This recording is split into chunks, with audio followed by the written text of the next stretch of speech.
Please give me rights to share my screen.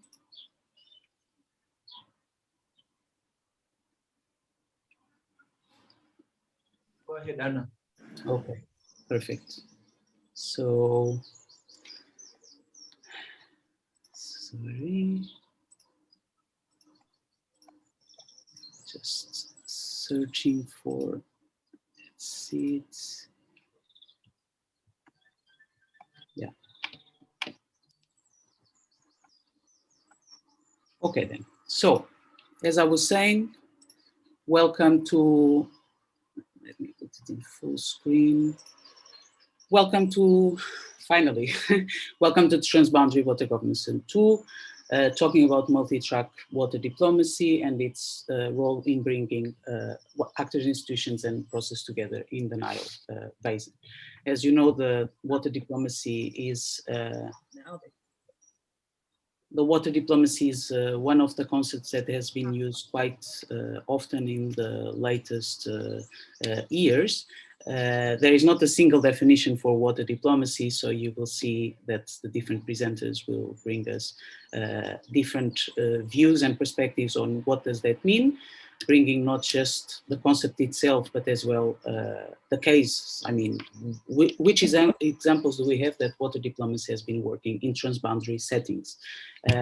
We will have a lot of different cases, not just the Nile, but to understand what is it, how is it has been used, with which degree of success, and what can offer to the NBI in the current circumstances in the river basin that we are all aware.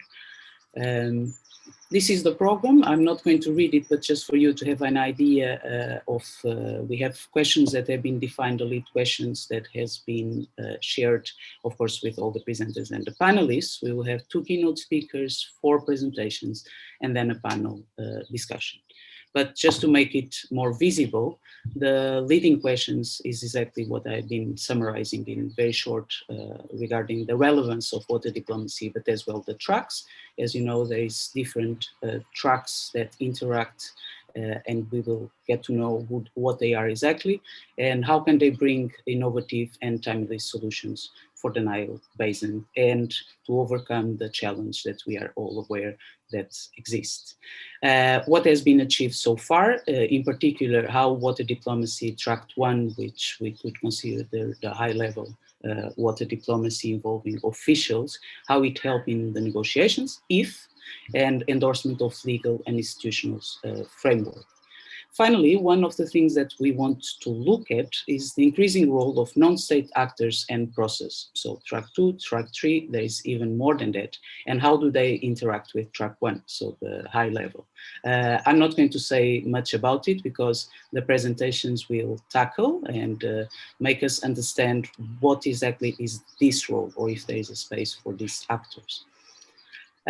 So I would start directly inviting one of our keynote speakers that we have a lot of pleasure to have with us. And I would invite Suzanne to switch on her camera right now. Thank you, Suzanne, for accepting the invitation. We all know that you have a very busy agenda and we are aware that you are organizing as well a webinar just after this one. So thanks for making time to join us. Suzanne is Suzanne is an associated professor in water law and diplomacy at IHE Delft, and she was a former lead of GIZ Water, Energy and Food Security Nexus project, and even before that, the coordinator of GIZ Transboundary Water Management portfolio worldwide. So we should say thanks to her for all the work that we have been seeing regarding transboundary water management and as well water diplomacy in the last years. Suzanne's research training and advisory service focus mainly on the legal and institutional dimensions, which she will walk us through that, of water resources management, and in particular in the last years of water diplomacy. So Suzanne, welcome to the webinar and the floor is yours. Thanks a lot. Thank you. Thank you very much, Anna, for the kind words, and thanks everyone for inviting me to the session. I assume you want me to share my screen. Yes? I will stop sharing my own. Yes. Exactly, because that's what it says. You need to unshare yours so that I can. So now you can. Yes. Okay, I'm assuming you can see my screen. Let me just see how I managed to do that. Okay, I'm not going to move into presentation mode with the PowerPoint because then I can't see anything else anymore. So that would be a bit inconvenient, but I'm sure you can see the slides nonetheless. So I was asked by the organizers of today's session to focus on water diplomacy, specifically on the context of basin organizations. So what is the role of basin organizations in water diplomacy? And to do that, not so much with a focus on the Nile Basin, but to actually give you a bit of a broader introduction, a bit of more conceptual introduction, what basin organizations can do, including some examples from elsewhere.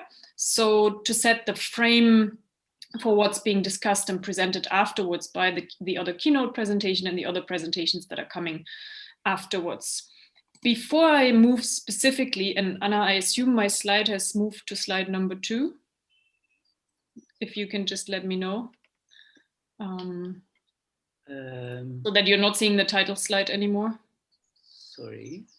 Yes, we can see the number 2. Yeah. Great. Sometimes it doesn't move, so then it confuses people. So before I talk specifically about basin organizations and water diplomacy, I just wanted to say a few words about the concept of water diplomacy, because it has really been popping up in the last years.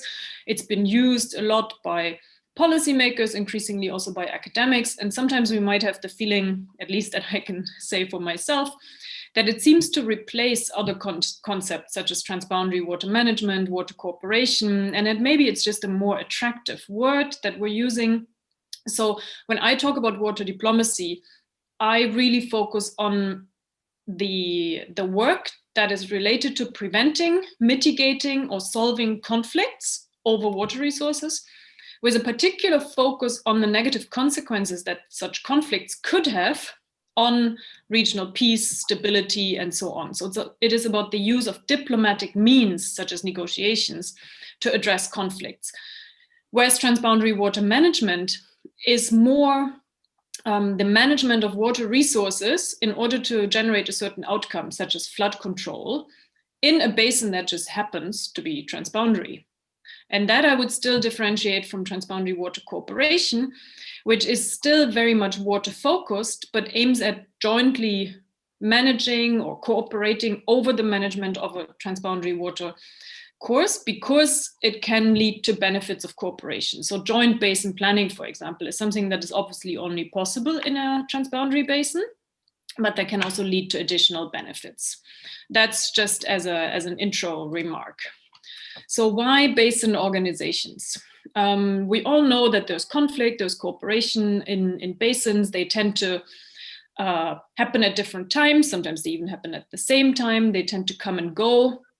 But it is very important that at a moment of cooperation, at a moment when countries commit to cooperate over the resources, to institutionalize that, because we want to make sure that also in the future, when maybe relations get more tense again, still cooperation is maintained and prevails. And that is typically done by signing treaties, as you see in many basins around the world, but should, in my opinion, also be accompanied by institutionalizing these treaties further by setting up basin organizations. Because a treaty is something that can stay on the shelf forever, and a basin organization really can provide a platform for exchange, a platform that's there also for the countries to come together when things are tense. A basin organization can prepare such meetings and organize them. So just make sure that countries that might otherwise not be too interested in talking to each other still do so in a regular manner. And they can help ensure the implementation of activities.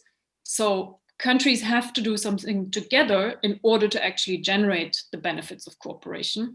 And that also comes with other issues such as data and information exchange, management, and so on. And here you can see that some of this work is much more technical, so we're more in the realm of transboundary water management, and some is much more political or diplomacy focused, so we're really in the realm of water diplomacy, and there's no clear cut in between, especially because these things often happen at the same time. So why do we need water diplomacy in basins? And here I would differentiate between why do we need it for water itself, And why do we need it for the broader regional cooperation? As I said, basin organizations can play a role in water diplomacy by ensuring that conflicts are ideally prevented, but more often actually mitigated or solved. So basin organizations can play a role in resolving acute conflicts, and I'll give you a few examples later. So providing negotiation fora for the countries that are in a dispute to come together. But they can also work on confidence building, so making sure that conflicts that will emerge at some point in the future don't escalate to an extent that real conflict resolution is needed, but can maybe be addressed at a much more lower and much more technical level by, for example, ensuring that data is being exchanged, that joint analysis are available in case a conflict occurs, and so on. But as sort of the first step, basin organizations can also, through very technical work, such as working on joint basin planning, state of the basin monitoring, ensure that conflicts are being prevented in the first place. And this all does not only help solving or preventing water conflicts with all the negative repercussions they might have on basin populations, on water availability, on the ecosystems, and so on, but they can also help set or build a broader regional setting. So they can provide an entry point for cooperation for states towards economic integration, political cooperation, and so on. So how do basin organizations do that? These are a number of different things that basin organizations do, with some examples. No need to go through all of them, but I wanted to highlight that starting in the left upper corner, the provision of decision-making support by basin organizations is something that really enables cooperation, that enables conflict prevention or mitigation, and therewith also contributes to water diplomacy. So, for example, decision support systems, such as, and that's just one example, such as the ones we find in the Mekong River Basin, can really help countries to come to joint decisions instead of pursuing unilateral decisions that ultimately might lead to conflict. Data acquisition, I was saying, and sharing is per se a very technical thing that basin organizations tend to do. But by, for example, having a State of the Basin report available, and here I just quoted the example of the Lake Chad Basin Commission's State of the Basin report, enables country to have a constant and a joint and shared understanding of what the state of the basin is, what the key water management issues are that need to be addressed, and what the way forward is together to jointly manage the basin. So it plays a huge role in conflict prevention. Basin planning, I was saying, joint benefits can only be generated and shared if they're being generated in the first place. So basin management plans play a key role here also in conflict prevention. If we look at the lower right corner, dispute resolution, obviously also a very important role that basin organizations can play by doing fact findings, by enabling arbitration processes, which themselves obviously happen outside of the basin organizations, but by enabling this notification processes, I'll say a bit in a few minutes, are something very important, and so on. I want to just very briefly mention 3 examples where I think we can see quite nicely how basin organizations work on water diplomacy. The first one is the Orange River, most southern tip of Africa. A very dry region. Basin is shared by 4 countries with a high, although quite different across the countries, water demand, water scarcity, rapid population growth, and so on. And there is a cooperation mechanism in place called Orasicom, which really played a conflict mitigation role when in 2015 a drought hit Botswana. It's the second most downstream country in the basin.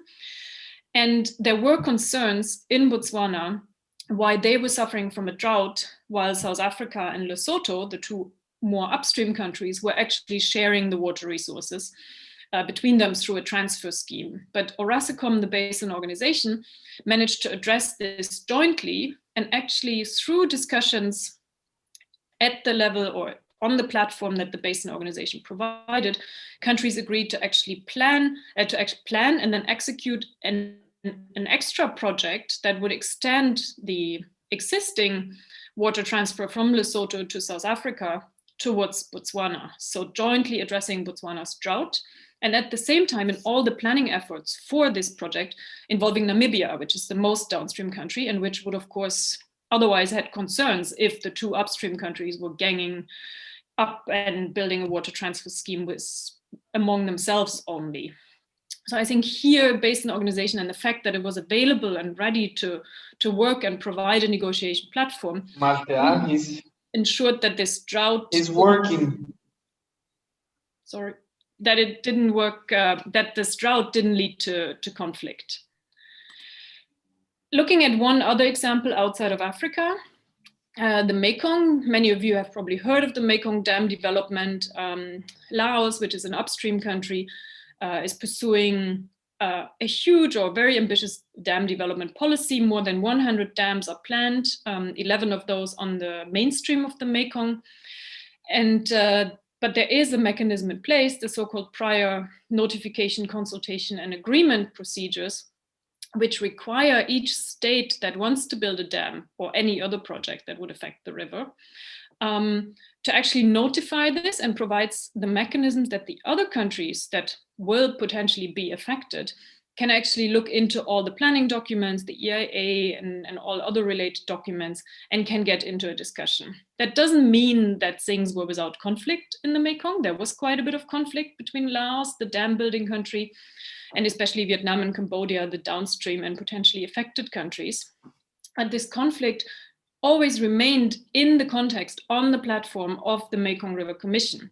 And ultimately, it was also addressed through technical studies by the Mekong River Commission, looking into mitigation options. And ultimately, the design of, for example, the first dam, the Sayaburi Dam, was altered to include more fish passage aids, to include different types of sediment flushing mechanisms, different dam operation, on the basis of the recommendations that have been developed by the Mekong River Commission. So the provision of a legal framework that requires notification, a platform for negotiation, and extra analysis didn't prevent the conflict from happening, but made sure that it didn't escalate to an extent it does in other basins. And my last example, I was saying earlier, a role of water diplomacy is also to promote cooperation beyond water. So my last example takes us to Southeastern Europe, to the Sava River Basin, which is a basin that was heavily affected by conflict. So the countries sharing the basin were actually at war with each other in the 1990s.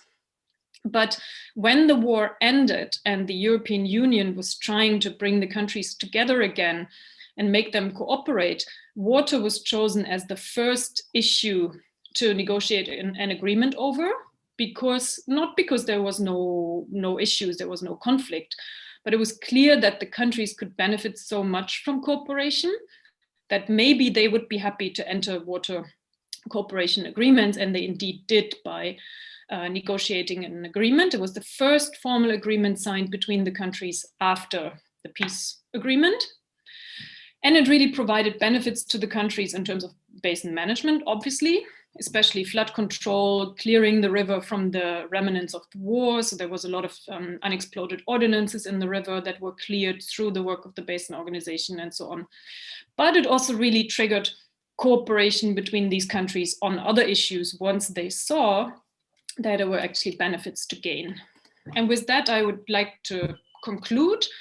I think pretty straightforward message that I think can feed into the discussion that we'll be having on the Nile specifically now.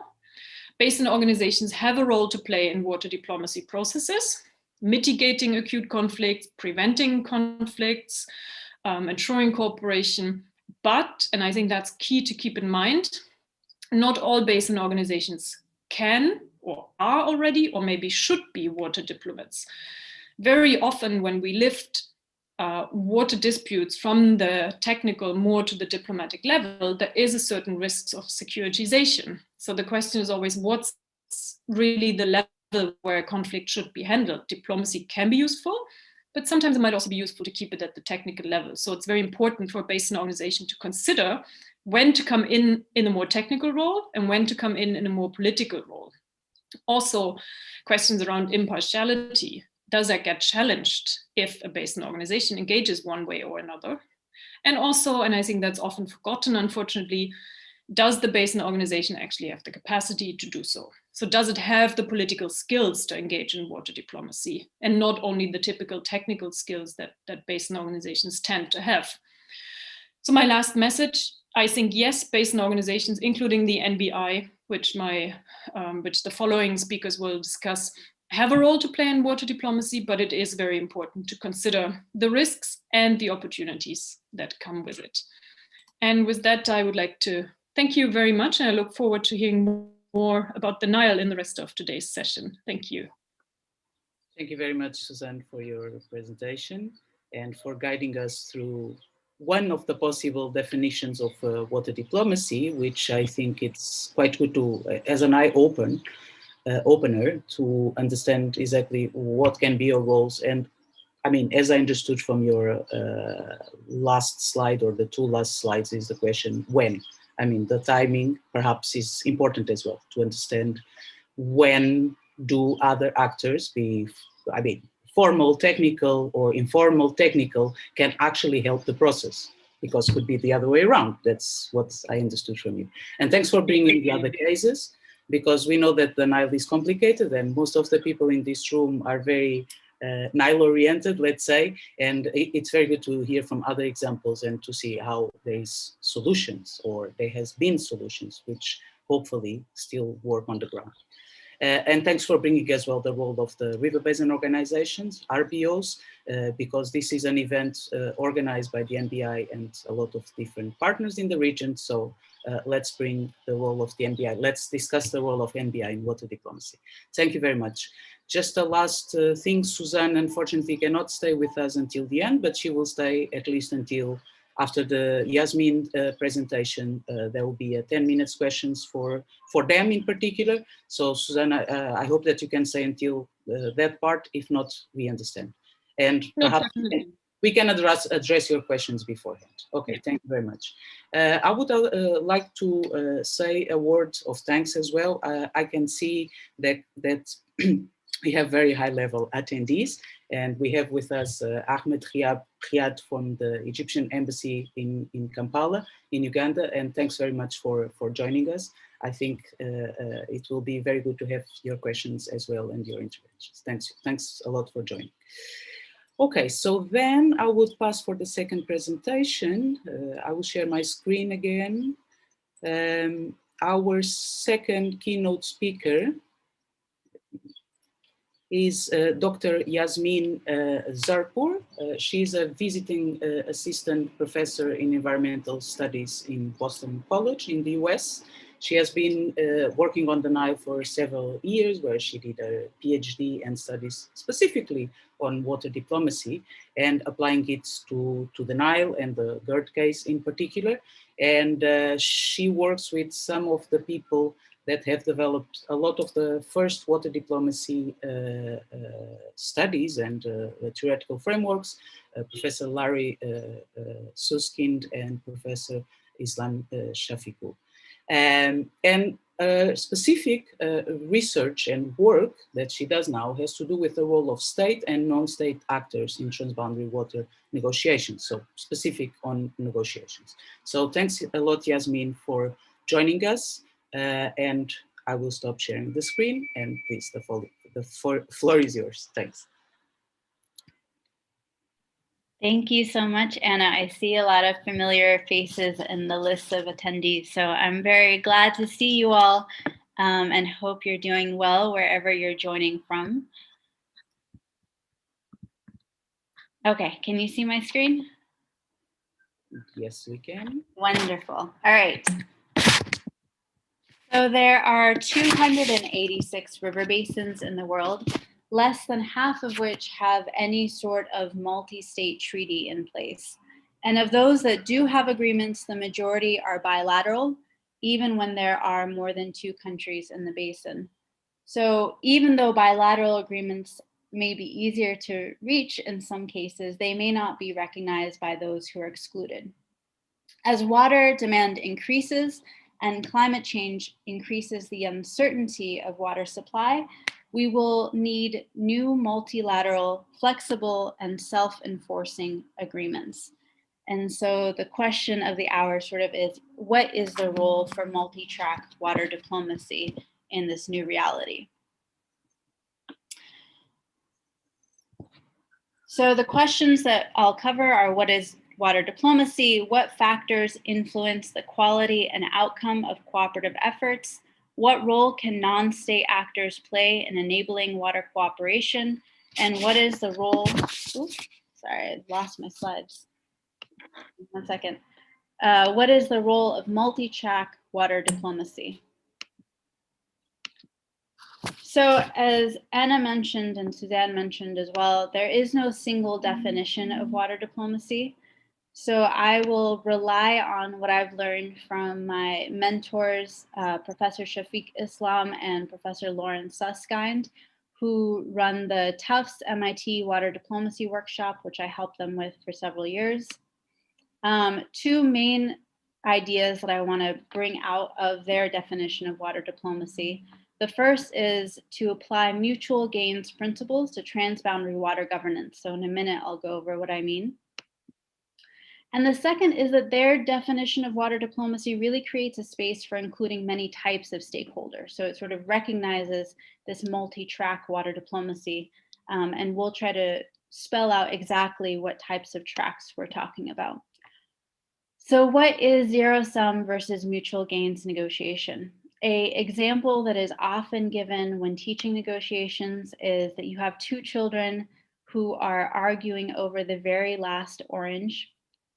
If you approach this as a zero-sum negotiation, it means that gains by one party necessitate losses by the other.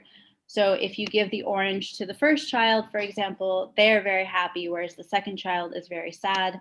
If you give the orange to the second child, they're very happy and the first child is very sad. If you were to compromise, you might split the orange in half and both children would sort of be in between happiness, not very happy, but somewhat happy. Instead, we encourage people to switch to mutual gains negotiation. And this is to try to find a mutually beneficial agreement by shifting from position to interest-based negotiation. And you do this by asking why. So why is it that you want the orange? And when you ask your children this, the first child says, oh, I really want the juice because I'm thirsty. And the second child says, I just need the peel because I'm baking a cake. And by asking why, you understand that actually their underlying interests don't conflict and they can both benefit from sharing the orange. So an example of this applied to transboundary water negotiations might be in the Columbia River Treaty, for example, from 1961, the US realized that it was cheaper for Canada to build 3 dams upstream than it was to continue dealing with the impacts of the floods. Therefore, it paid Canada a one-time payment and now shares half the power that it generated in its hydropower plants that benefited from this regularized water flow. So there's lots of ways to sort of create mutual gains within negotiations. So what is multi-track water diplomacy? Usually when we think about it, we think about water negotiations occurring between state actors, and this is track 1, right? So government. But then what happens when track 1 efforts stall, as happens in the case of many deeply rooted conflicts? There's also a role for non-state actors to contribute. So historically, this was sort of reduced to track 1 and track 2. And then Diamond and McDonald from the Institute for Multi-Track Diplomacy tried to actually create this diagram that would spell out all the other tracks for non-state actors to participate. So track 2 is professional conflict resolution. So these are trained mediators who will come try to help resolve the conflict. Track 3 recognizes the role of businesses in providing economic opportunities, international friendship programs, private voluntary organizations, international friendships and understanding. Track 4 is private citizens who can also get involved through citizen diplomacy, exchange programs, private voluntary organizations. Track 5 is pretty self-explanatory. This is research, training, and education. For example, the water diplomacy workshop that I worked with Professors Islam and Susskind on would fall under track 5. Track 6 is activism related to human rights, social and economic justice, climate justice, and so on. Track 7 identifies the role of spiritual and religious communities in diplomacy. Track 8 recognizes the importance of financing. So these are foundations, philanthropists, international finance organizations that provide funding to support the activities of the other tracks. And finally, track 9 refers to how public opinion is shaped by the media, film, video, radio, journalism, so on. So what are the types of factors that influence the quality or outcome of cooperative efforts? So as Anna mentioned, my research was on the negotiations on the Cooperative Framework Agreement and also the ongoing negotiations on the Grand Ethiopian Renaissance Dam. And often when people think of whether or not an agreement will be reached, they focus on the factors that affect the negotiation process itself. So I refer to these as micro factors.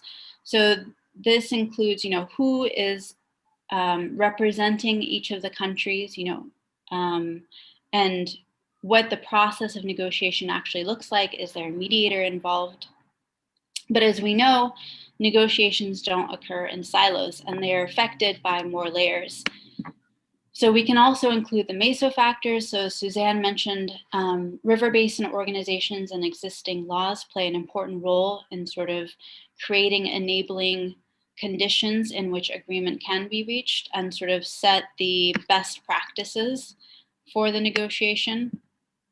And finally, we have macro factors, which are the broader context. So this sort of recognizes the difficult reality that just because an agreement is reached in one basin does not necessarily mean that it will be reached in another basin, because macro factors, including things like history, economy, culture, and so on, may affect public perception and or trust in the region.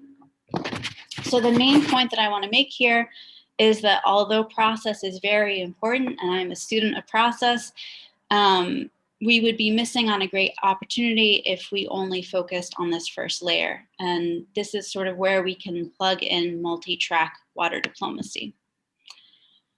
So what role can state and non-state actors play in enabling water cooperation? So let's take sort of a common barrier like building trust. And it's important to think about trust not just as an ambiguous thing, but who we're actually trying to build trust between. So we would want to build trust between the negotiators, but also between the publics. And there are many ways in which state and non-state actors can do this. For example, the government can come out with statements such as the 2015 Declaration of Principles on the Grand Ethiopian Renaissance Dam, which models the mutual gains approach, right? Models the commitment to reaching a peaceful solution to a conflict. Again, the research, training, and education track can be very important. NBI continues to enable trust building through on-the-ground cooperation. One thing that I heard in a lot of my interviews with those involved in the Cooperative Framework Agreement negotiations was that the sort of supporting track of the NBI was really important in building confidence at the same time as the legal negotiations were taking place. And then there's an important role for financing to play. So this, again, recognizes the importance of financial institutions in funding the other tracks, such as the Nile 2002 conferences, which again, I heard were very successful in sort of building common understanding and building trust through enabling track 1.5 diplomacy. And finally, there's a role for shaping public opinion. This is done through the NBI Nile Day, for example, and also through music with the Nile Project, right? So it sort of builds this shared identity and shared mutual understanding. A second obstacle that comes up often is reducing information asymmetry. So again, it's important to identify who we're trying to reduce information asymmetries between. Here we're talking about the negotiators, the technical teams, and also the publics. For example, the mediator can play a very important role in this case in providing additional technical expertise when possible to any country team. So for example, in the negotiations on the Cooperative Framework Agreement, the World Bank also provided additional technical expertise to make sure that all the countries were on the same playing field. Academics and researchers continue to provide additional recommendations to state actors and also translate technical information into sort of different policy outcomes for the public to better understand. So they play a very important role in this. And then finally, there are ways to shape public opinion through the role of the media. So an example of this was when CIWI has organized joint media technical trainings for journalists from Egypt, Ethiopia, and Sudan to sort of go over the technical, I guess, specs on the Grand Ethiopian Renaissance Dam and help them communicate that more effectively to the broader public. So the main thing that I want to communicate is that multi-track water diplomacy can reduce barriers to cooperation and influence when negotiations occur. Because the other thing to remember is that negotiations don't spontaneously occur. There needs to be some sort of momentum that pushes state actors to engage in negotiations. Finally, at least from my perspective, analysis of water situations that include identifying barriers at the micro, meso, and macro levels can highlight many opportunities for intervention from both state and non-state actors. And although at the end of the day, political will, track 1, is required for transboundary water agreements to be reached, there's still an important role for non-state actors, tracks 2 through 9, in reducing the barriers that will help create an enabling environment for once that political will does exist to reach an agreement. And finally, deep cooperation takes time. So political will usually doesn't spontaneously occur. In most cases, it has to be built over time. And multi-track water diplomacy is a long and necessary endeavor. Thank you.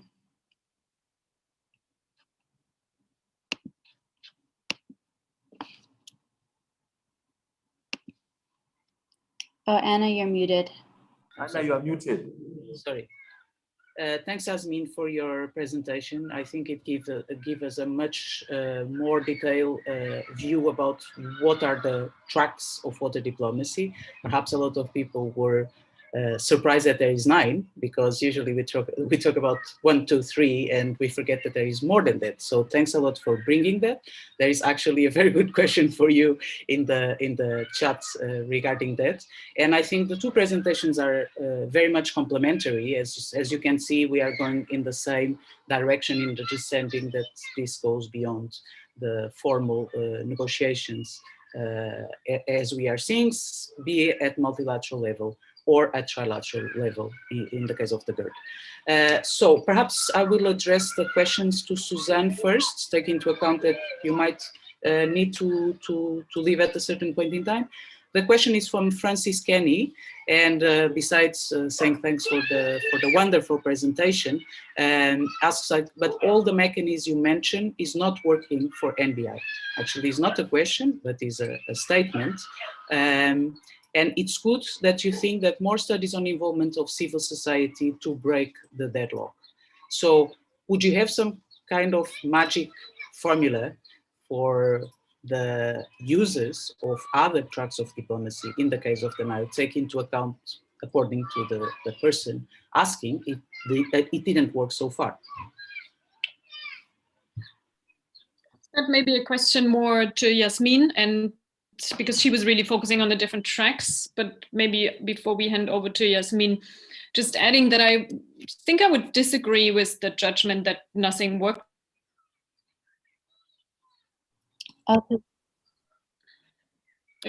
Yasmin, go.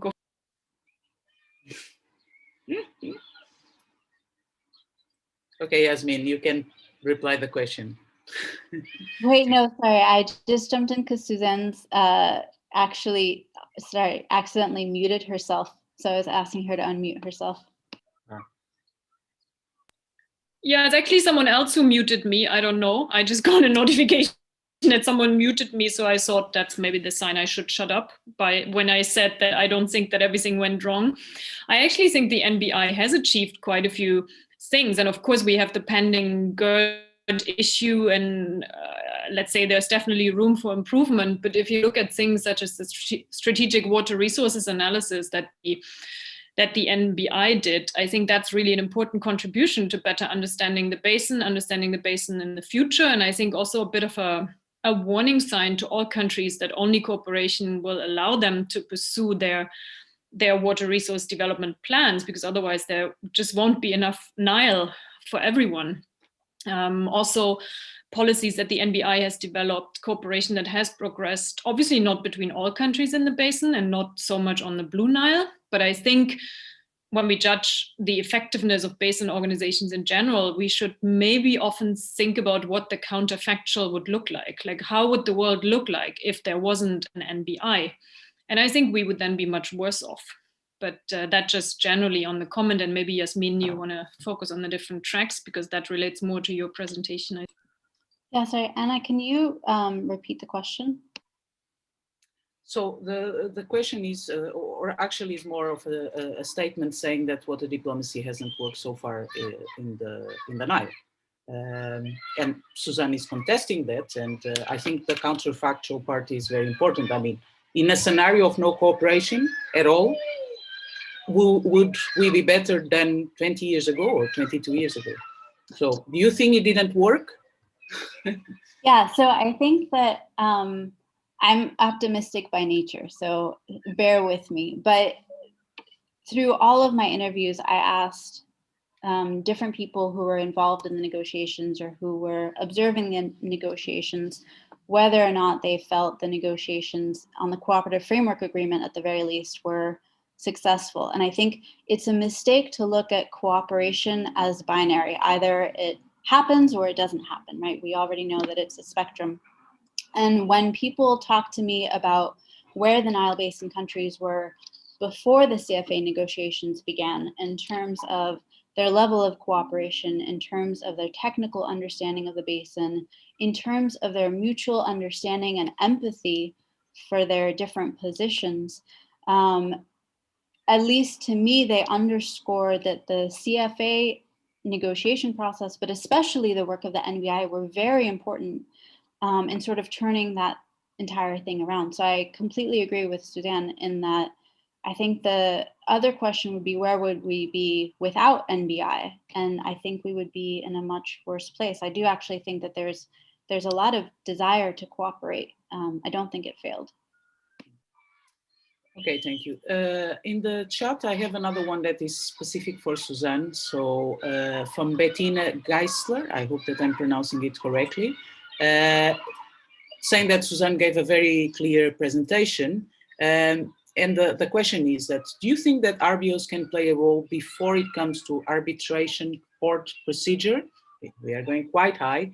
For example, acting as something like the dispute adjudication board during the construction and the building of large-scale infrastructures, like, of course, for example, the GERD, but could be other examples from around the world that you know very well, the ones in Mekong, which is a similar situation, right? I mean, dams being built upstream. So how do you want to tackle this question, which I think it's pretty much important?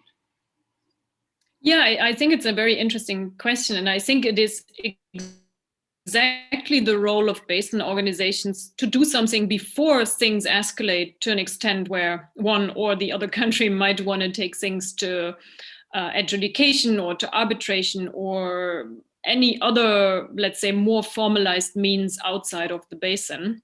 And I think starting very early with conflict prevention, mitigation, sharing information about the dams, ensuring that all riparian states are actually informed about the dam happening so that it doesn't come as a surprise, and all riparian states being informed about, let's say, the design of the dam, the potential environmental impacts, socioeconomic impacts, and so on, is a key component of what basin organizations do. And empirical research indeed shows that basin organizations that have notification and consultation mechanisms in place, for example, tend to see somehow the same problems. So countries building dams and other countries not being overly happy about it, but end up in situations where conflicts don't escalate to an extent that we see in the Nile, or that we also, for example, saw with the Rogun Dam in Central Asia. Same thing, upstream country building a dam, downstream country being concerned about the potential impacts. And again, no basin organization being in place that would have been in a position to act as a mediator, to share data and so on. If you look specifically at adjudication, I think it is possibly a role that basin organizations can play. However, we don't have this in the mandate of any of the more than 120 basin organizations worldwide. Maybe adding to that generally dispute resolution mechanisms of whatever sort are often poorly defined in the RBO's underlying legal instruments. So definitely something to work on. But ultimately, that obviously depends on what the countries want. And I just have the feeling that so far, there's no appetite in any basin in the world to assign a basin organization with an arbitration or even adjudication mandate that would make the RBO's decision or verdict over a certain project binding on the member states or as a final binding decision. But indeed, something I think that should be discussed for the future. Thank you very much. I mean, as we know, this is quite a critical issue in the Nile. I mean, with some countries, in particular the downstream countries, concerned about, the ongoing projects, but the future ones as well. And we know that one of the topics is exactly related to prior notification or information about planned measures, depending how we say. But the question is that if the institutions have mandates, and you are saying that most of the RBOs in the world, they do not have that mandate to go to a court or adjudication process, right? If I understood you correctly. Okay, thank you. By the way, I'd like to announce that there will be a fourth transboundary water governance webinar. I mean, there's a third one on regional economic cooperation, not just transboundary, not just water, next week on the 14th. But at the end of the NBDF, there will be a more high-level session on transboundary water governance, from where the message from these three webinars will be carried on. And prior notification is going to be one issue that will deserve a lot of attention. Although I would throw back this question, perhaps, I mean, we can leave this question for the panel as well. But perhaps even before, I have one that was the first for Yasmin, but even before that, because you talked about third-party involvement, is another critical issue in the Nile. And Marco Keskinen from Finland is actually asking about that. And I think the question is for both of you. What you see it should or could be the role of third-party facilitator, I'm reading, in a water diplomacy process, particularly in a contested situation. I think it's a very good question. You reply if you want, but yes, please. Okay, I can give it a first go, and then Yasmin can add from her great Nile experience, because that's a basin that I don't cover that much. Yeah, I think we've seen very successful third-party involvement around the world, and we've seen also quite a bit of not so successful third-party involvement. I'll leave the judgment on the Nile specifically to Yasmin and everyone who's in the panel later. But I think third parties can indeed play an important role. If I think about the negotiation of the Indus Treaty in the 1950s, if I think about the facilitation of the new Mekong Agreement in the early 90s by the World Bank and by UNDP respectively, if I think about the role of the EU in the Sava River Basin that I mentioned in my presentation. So I think it is possible, but there's probably a myriad of factors that determine whether it works or not. And just a few that I'm thinking about. The question is, of course, what's the interest of that third party and how's that interest perceived? So maybe it is a very neutral interest, but it's not perceived as such in the basin, then it's of course not going to help. What are the means that the third party has at hand? Do they have the capacity themselves to actually engage? What are their relations to the different actors in the basin? How are they perceived by the different actors in the basin? What's their track record? I guess often also what's not only the carrots, but maybe also the sticks they have at hand. So if we think about the Indus in the 50s, I think it was clear to both India and Pakistan that if they were not able to get into some sort of arrangement over the Indus River, they would not have received any of the World Bank funding for water infrastructure that they wanted so badly and needed so badly to supply water to their population and feed them. And I think that together with probably at least 20 other factors will determine it. So to reply to your question, I think they can really make a good influence, but often they don't. Thank you. Yasmin? I really appreciate this question because I'm a student of process. I think that mediators play a very important role in ensuring that negotiations are fair and equitable, but the mediator needs to be perceived to be neutral by all sides. And so it's very difficult oftentimes to find a mediator, whether it's an institution or a country, that will be seen as legitimate and neutral by all sides. I think the mediator plays a very important role in, if they're a trained mediator, in making sure that the process itself is structured in a way that's efficient, that any sort of power imbalances among the countries is addressed, right? To make sure that every country sort of gets the same amount of time to speak, that they all have the technical support that they need, so on and so forth. And then maybe to add to Suzanne's point, I think the carrots are potentially important for the mediator. So this is where it gets a little bit tricky, because the mediator's role my personal belief is that the mediator should not force an agreement to be reached if it's not in the country's best interest, and only they can decide whether it's in their best interest or not. So I believe that maybe someone other than the mediator can provide some incentive to reach an agreement. It gets a little bit dangerous when the mediator is also brandishing some sticks. So in the most recent example, when the US tried to mediate the GERD negotiations, obviously it wasn't perceived to be a neutral mediator, since they cut funding to Ethiopia after the negotiations. So in that case, I would not have chosen the US as a neutral facilitator, or at least that administration. Thank you very much. There is plenty more of questions. If you want, you can read them in the chat. I mean, Yasmin and Suzanne. There's a lot of questions for you, Yasmin, regarding the Nile trucks. I mean, I think suddenly increased so many trucks, and Francis and Larry. I mean, I can see a lot of questions going exactly in the same direction. Is that, what do you do with all these trucks?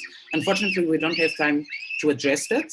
But of course, please feel free to contact directly, or if you want, Yasmin, you can answer directly. So if you go to the chat box, you say answer live, and you just answer there, okay? And then we move to the presentations of the speakers. Thank you very much for joining us. I think this was very enlightening. And let's see what the other speakers and the panelists, how do they engage with your presentations. Thanks a lot.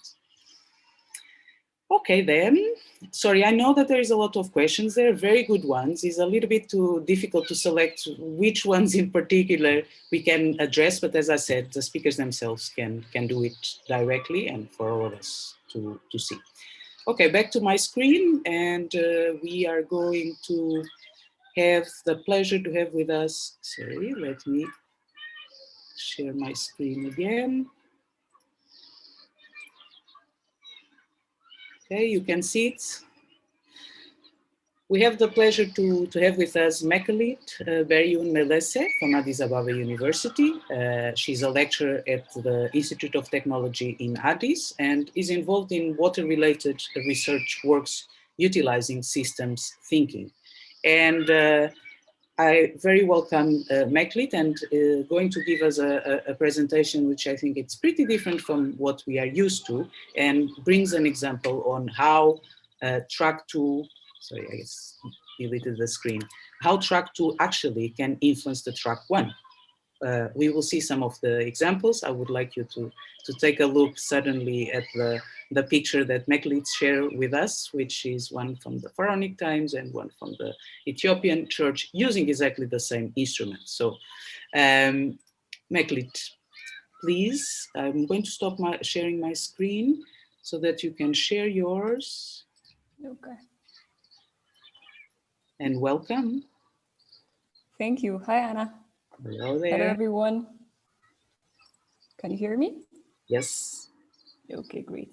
And my screen, is it visible? It is visible, but not full screen. If you'd like. Okay, I'll just put it on a full screen. Yeah, now it's all right, great. I'm very happy to be here, basically. And the previous two presentations were actually quite fantastic and give a very good introduction to my presentation as well. So I'm happy that I'm doing it after the two speakers. I will be discussing about water diplomacy in the aspect of the GERD, and mostly focusing on the public diplomacy aspect of GERD, basically. So, as we all know, GERD's period of construction has been marked by trails of discussions and negotiations that give room both for hope and worry. And recently, the issue of the GERD has become internationalized with its own advantages and disadvantages, depending on whom you ask. And even more importantly, it has become also more polarized. And this polarization is not necessarily due to state officials only, but by different actors who have actually taken up the role of diplomacy and who have actually become sort of diplomats, even if they might not necessarily identify themselves as such. Diplomacy, a brief definition of it, basically can be taken as management of relationships between countries. And it's also this definition I think most people are familiar with, but it can also be seen in interpersonal, basically relationships. And when we come to water diplomacy, I think it has already been described well in the previous presentation, but basically it's the application of handling relationships in the case of water among states, basically. And when we look at types of diplomacy, I will not repeat this again fully, but until 1980s, it was only the official government action that was actually considered as a diplomatic action. And in 1981, the track to diplomacy, which is unofficial government action, was actually taken as a viable means of diplomacy. And then after that, many other frames have been developed. And the one that I'm going to also utilize is the one that the previous speaker has also utilized. And luckily, each track has already been well discussed. So each track has its own resources, values, and goals, and they can not necessarily always make cooperation better, but they also have the tendency to also make things worse. In fact, the word by itself, diplomacy, normally has a very positive connotation, but usually that's not always the case. The diplomats, whether they're state officials or non-state officials, can actually act in a way that's not very diplomatic per se. And in this presentation, I'm going to focus on the track 9, diplomacy, which is media and public opinion, and to describe this, well, not to describe it per se, but to just show a few samples of how this is being played out, particularly in Egypt and in Ethiopia, and to see how this track is actually playing a role in the overall GERD discussion. So in order to do that, I have 3 themes that I want to be discussing about, which are purpose of the GERD, internationalization of the GERD, and finally the war drum.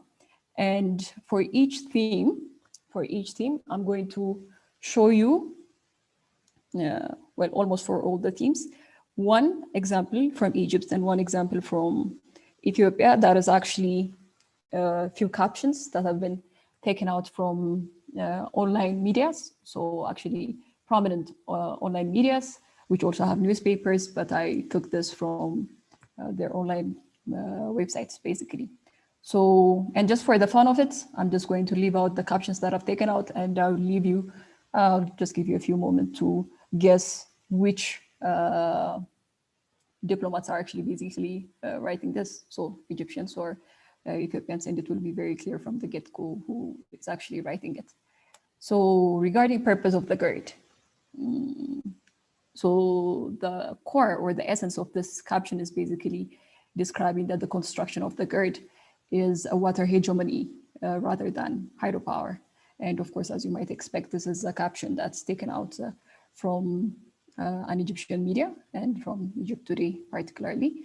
And in the same theme, you can also read this one. So it's saying completing the project is a question of survival for Ethiopians.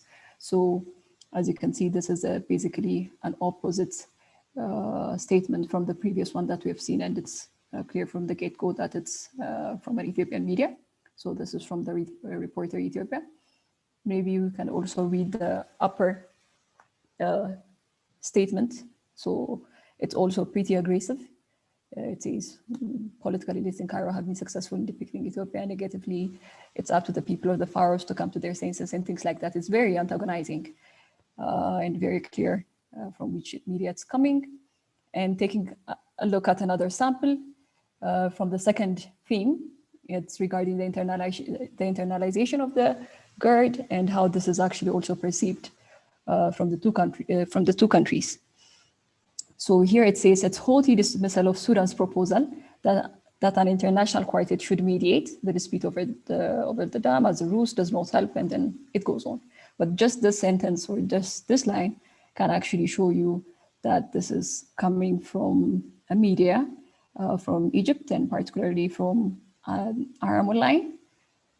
And regarding the same theme, we have another caption, and it basically says, 8 intentionally escalated. By 8, it's referring to Egypt, basically. It intentionally escalated the dispute by appealing to the world and regional powers. So the same action is basically perceived in totally opposite view. And this is also from another popular online media in Ethiopia, which is Addis Standard. And finally, we have the war drum captions. So the whole statement is quite explicit. So just few words: airstrikes, fighter jets, proxy forces, blowing up the dam, destabilizing the country in order to stop the commissioning of the GERD. And this is actually from United World International. It's not actually an Egyptian media per se, but it's a very curious platform, actually, and it's quite recent. But I just had it here because it's kind of interesting, the things that they print about GERD. And we have also another one that says Egypt can complete this file if it wants by non-peaceful means in a few minutes, and then yeah, it goes on like that. And this is also from another popular media in Egypt, which is Daily News Egypt. And we also have another caption here under the same theme. It says, we're willing to fight for it as well. The GERD controversy is a reminder of yet another example of injustice against a sovereign country. And you can easily see that this is from an Ethiopian media and quite a popular one at that. So with this examples, these are not really exceptions, frankly speaking, unfortunately, from the things that are being printed in national medias in Egypt and Ethiopia. These are becoming the norms, unfortunately, which is basically what public diplomacy is, one aspect of public diplomacy. So these things have effects, you know, it's not something that's just on its own, acting on its own with no effect. So immediate effect, for instance, can be seen, for instance, the kind of vibe that is created on social media. You can go on social media and you can see the incessant polarization and basically word fight among Ethiopians and Egyptians. And sometimes things can also get a little bit worse and people actually get hurt.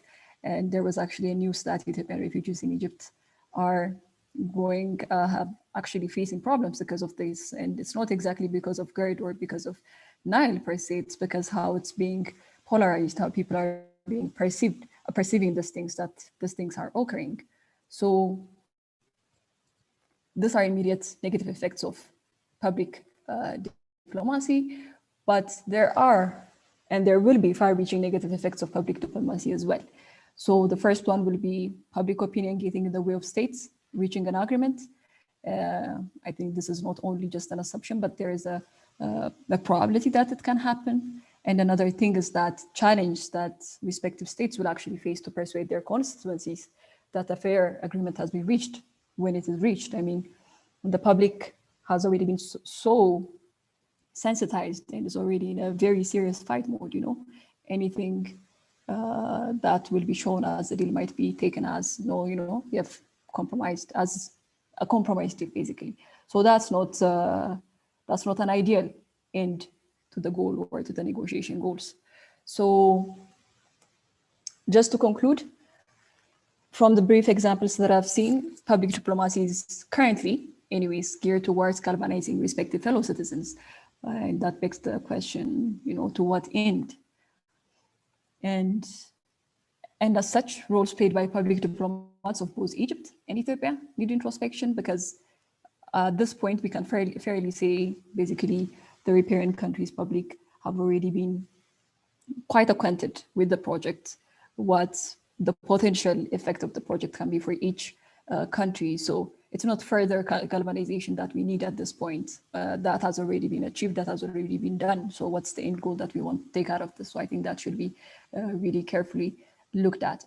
And when you do that, I think it's important that we really explore the rest of the tracks when we take diplomatic action. So this is the public diplomacy. This is one track. So there's the state's diplomacy, the government diplomacy, and we all know how that is going. But there are also other tracks like the business track, the media, the funding, the religion, and things like that. And all this, usually they act on their own, but in order to achieve a successful deal, I think all of them should be geared toward a certain bigger goal, which is actually aiding cooperation and basically coming out of this project not losing, or as the previous speaker has stated as well, as seeing it as a zero-sum game. So, well, that's basically it. I hope you found something, at least a little bit useful information. Thank you. Thank you very much, Meklit. Was actually a very good presentation that brings us to the, current issues. Not that we need to discuss the details of the GERD negotiations. This can be done in other places during the NBDF, but bring us this issue of what is the role of citizens, which basically are the constituencies of these countries, the ones that vote at the end, right? And as you highlighted, and very well, of course, this is a hot topic for the formal representatives of the countries and the negotiators. But as you bring a lot of examples that can be, in a way, a negative influence, because people want to know what is going on, they want to have an opinion on that, but put pressure on the decision makers. And everyone that has been following the social media exchange between the representatives of these countries would understand that perhaps did have some impact, both positive and negative. And we would like a lot to listen more from you. We can address the questions. There is already, for example, a question for you, but we can address at the end in the panel. But pretty much goes in the direction, say, can the people, let's summarize it, can the people and the civil society influence the diplomatic outcomes, yes or not? And I think this is one question that we will try to reply throughout the session. Thank you very much, and for the great presentation and for accepting the invitation. And if you could just stop sharing your screen, I would like to introduce okay. Introduce the next speaker. Unfortunately, the next speaker that was in the program, Riab Abde Mohsen, she could not participate for personal reasons, but for sure she will share the presentation as well with us, but I could say that was pretty much a continuation of what Mekong was analyzing, and perhaps more from an Egyptian point of view. For example, the conversations and the statements, for example, in Arabic, that we could see on social media and media in general.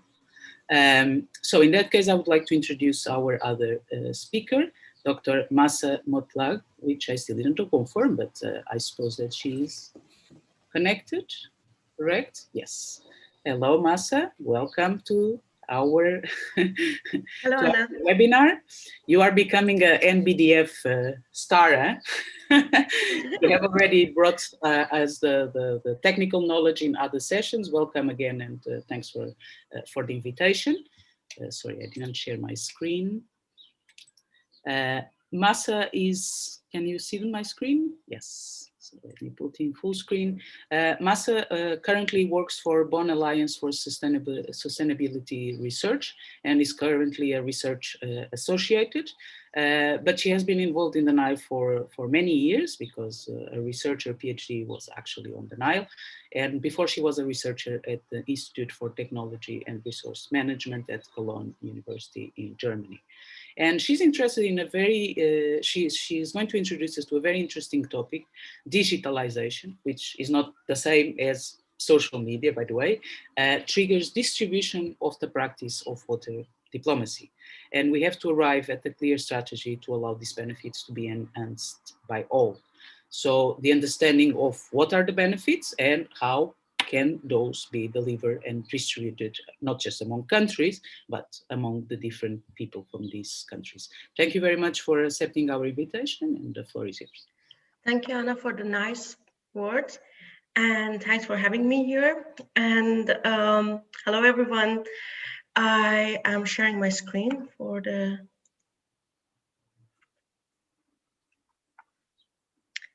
Can you see now? Yes. You can put full screen. I am putting it full screen. Yeah. Yes. Well, as Anna mentioned, I'm going to talk about the role of digitalization in the water diplomacy framework. And I'm guessing it can be like a kind of new topic for that matter. So I'm going to start just with explaining what do I mean by digitalization in the first place, looking at the Industrial Revolution, referring to the process of transition from handwork and handicraft all the way to the steam power, machine development, and then now in fourth industrial revolution that we are in, digitalization, which is referring as a term to the digital transformation of the society and economy in general. When we are talking about digitalization, we are referring to that as the whole transformation from like the numbers to digital, and then it is how it is affecting these sectors. Well, looking at the 2030 agendas and its 17 goals, well, we can see that they're listed here. That's a study showed that the impact and the significance of the current impact of digitalization on each of the goals. Well, if I guess the codes are not really clear here in the slide, but I can say that the one which are like in front of each goal is just indicating the more significant why it is darker blue than less. So it just can see that in many sectors already digital technologies are impacting and kind of helping to achieve the goal for 2030 as it's planned. But in the water sector, as here, you can see still a huge potential which is not activated, even though we know that there are lots of digital technologies nowadays helping to the water industry, such as, I'm just giving like a very rough overview on the existing ones, from cloud computing, blockchain, mobile apps, internet connections, intelligent infrastructure, smart sensors for different aspects and domain of water sectors they are influencing. And looking at it, just looking at the SDG 6 as the water most important water-related goal. And this gap shows that still there are lots of potential, and it is lots of like activities needed to be done for digital technologies being more, bringing more opportunities to the water sector. Just giving an overview about what do we mean by digital technologies in the water sector. We are grouping some digital technologies in the project that I'm working, Digitainable, looking at the data-driven technologies, analytical-driven technologies, and design-driven. In the water sectors, these digital technologies and tools and devices are generally contributing in different services such as connecting and communicating, mostly among stakeholders and water users, monitoring and tracking the water transportation, water quality, analyzing and optimizing, like the modeling, scenario buildings, and decision support tools, and augment and automated so that they are coming with the new visualizations and such services. Well, when I want to talk about the digitalization process within the, let's say, water sector and the perspective of water governance, we talk about data, its process, and people. How it works is I'm just going to give you a short overview about how, as water experts, water actors, our daily life and work is influenced by the digital technologies in different forms. And I'm sure all of you are just like directly or indirectly involved with interaction with digital technologies nowadays. Just give a very like a simple schematic form of this, how from the reality, and I mean, like from the real world, the data collection happens. So we have a lot of like geospatial systems and platforms that we collect different data. And then we have different sources of data collections for the crowd sourcing or citizen science, that then people are just put data, and then we were just having in a bigger database, series of data from the different users. And then how we are just like processing those data from kind of like giving them meaning, kind of training them, mainstreaming them, storing them, and then how we are using them for analytics by different models and algorithms, and how with different digital devices we are doing so, and how then at the end this data is communicated and translated with different stakeholders and for the water actors for decision making. And then we are having that data for the smart solutions to be produced, then going back to the reality for the implementation and for the work for the water sector to be more sustainable and secure, let's say. Well, going to the idea of how these different aspects of basin, at the basin level, it is working. I don't want to talk about the technological aspects of the water sector and engineering. I am trying to just give you a presentation or a discussion as a structure that is how it is influencing our mindset, our work, and how these digital technologies can be in bringing opportunity rather than challenges and risks to better manage our water, especially our shared water at international level through the diplomacy procedure. Well, looking at that, it's like a basin scheme, and then we have this operation system which is ongoing. Then we are having a different choices of smart water solutions and digital technology to be applied for different aspects of the challenges existing in the water sector, and how after that we have to look at it as a bio-socio-technological integration of ongoing physical aspects of the river basin technologies, and then having them different measures of socioeconomy, sustainability, and inclusiveness integrate into the system for that to be at a decision-making procedure and governance and regulation, then making sure that sustainability is going to be achieved all over the basin.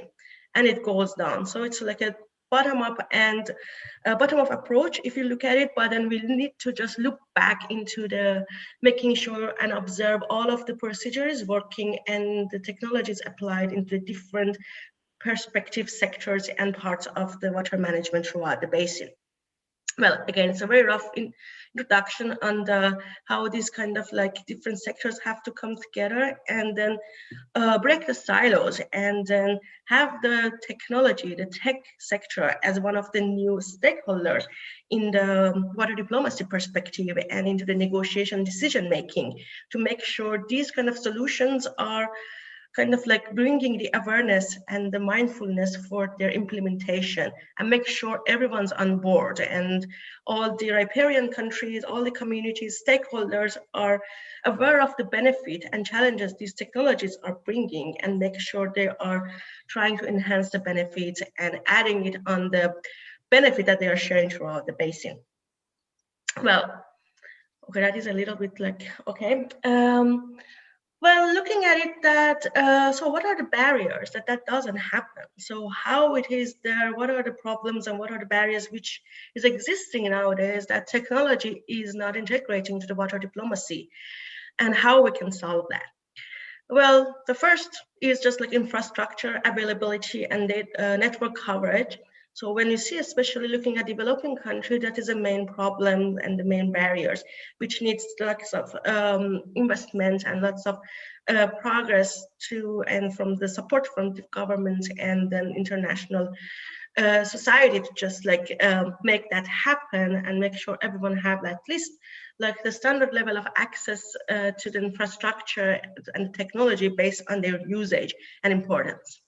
And then we have the affordability, of course, the expense and the cost of these devices, and sometimes technology is high, even though when it is implemented in place, the result is just accelerating and kind of easing the product and then the process of data management. But before reaching that, it has like a high cost, which needs to be considered in the sustainable financial models, especially from the governance perspective, from diplomatic perspective as well. Then we have the digital literacy, illiteracy, so then the gap for the knowledge and competencies and skills among the water actors in the water sectors about the level of the awareness about the technology's existence, how to use it and how it can be improved and how it can help their work to be done and how they can learn to use it better for better is something which is missing as well. And then, of course, local relevancy and security and integrity, which is we talk about the regulation frameworks being in place, which is not, and also joint up thinking and common vision about the this kind of integration to be in place to make sure everyone's aware of it and everyone's going to benefit out of it. So then how to overcome business as usual in which digitalization can be discussed within the context of water diplomacy? Well, we have several kind of points to consider, especially as water diplomats, to make sure these are in the work agendas that we are doing to kind of make sure it is not going to be digitalization is going to be an opportunity and help to promote diplomacy negotiation towards cooperation. Well, we want to make sure about these changes in the environment of diplomacy that digitalization is currently making and going to make in the future. Identify the emergence of new topics on diplomatic agendas and the clusters. So there are going to be new types of like power dynamics, new topics of like hydropolitics, and new versions of this kind of like we just have the presentation mentioned on the public diplomacy, media. These are the impacts which are bringing new agendas to the diplomacy procedure. Then mapping the areas of influence on the water sectors and domains where it is actually helping, what kind of solutions it is bringing and what challenges it is causing. So then we map and have an understanding about the different digital technologies on the water sector.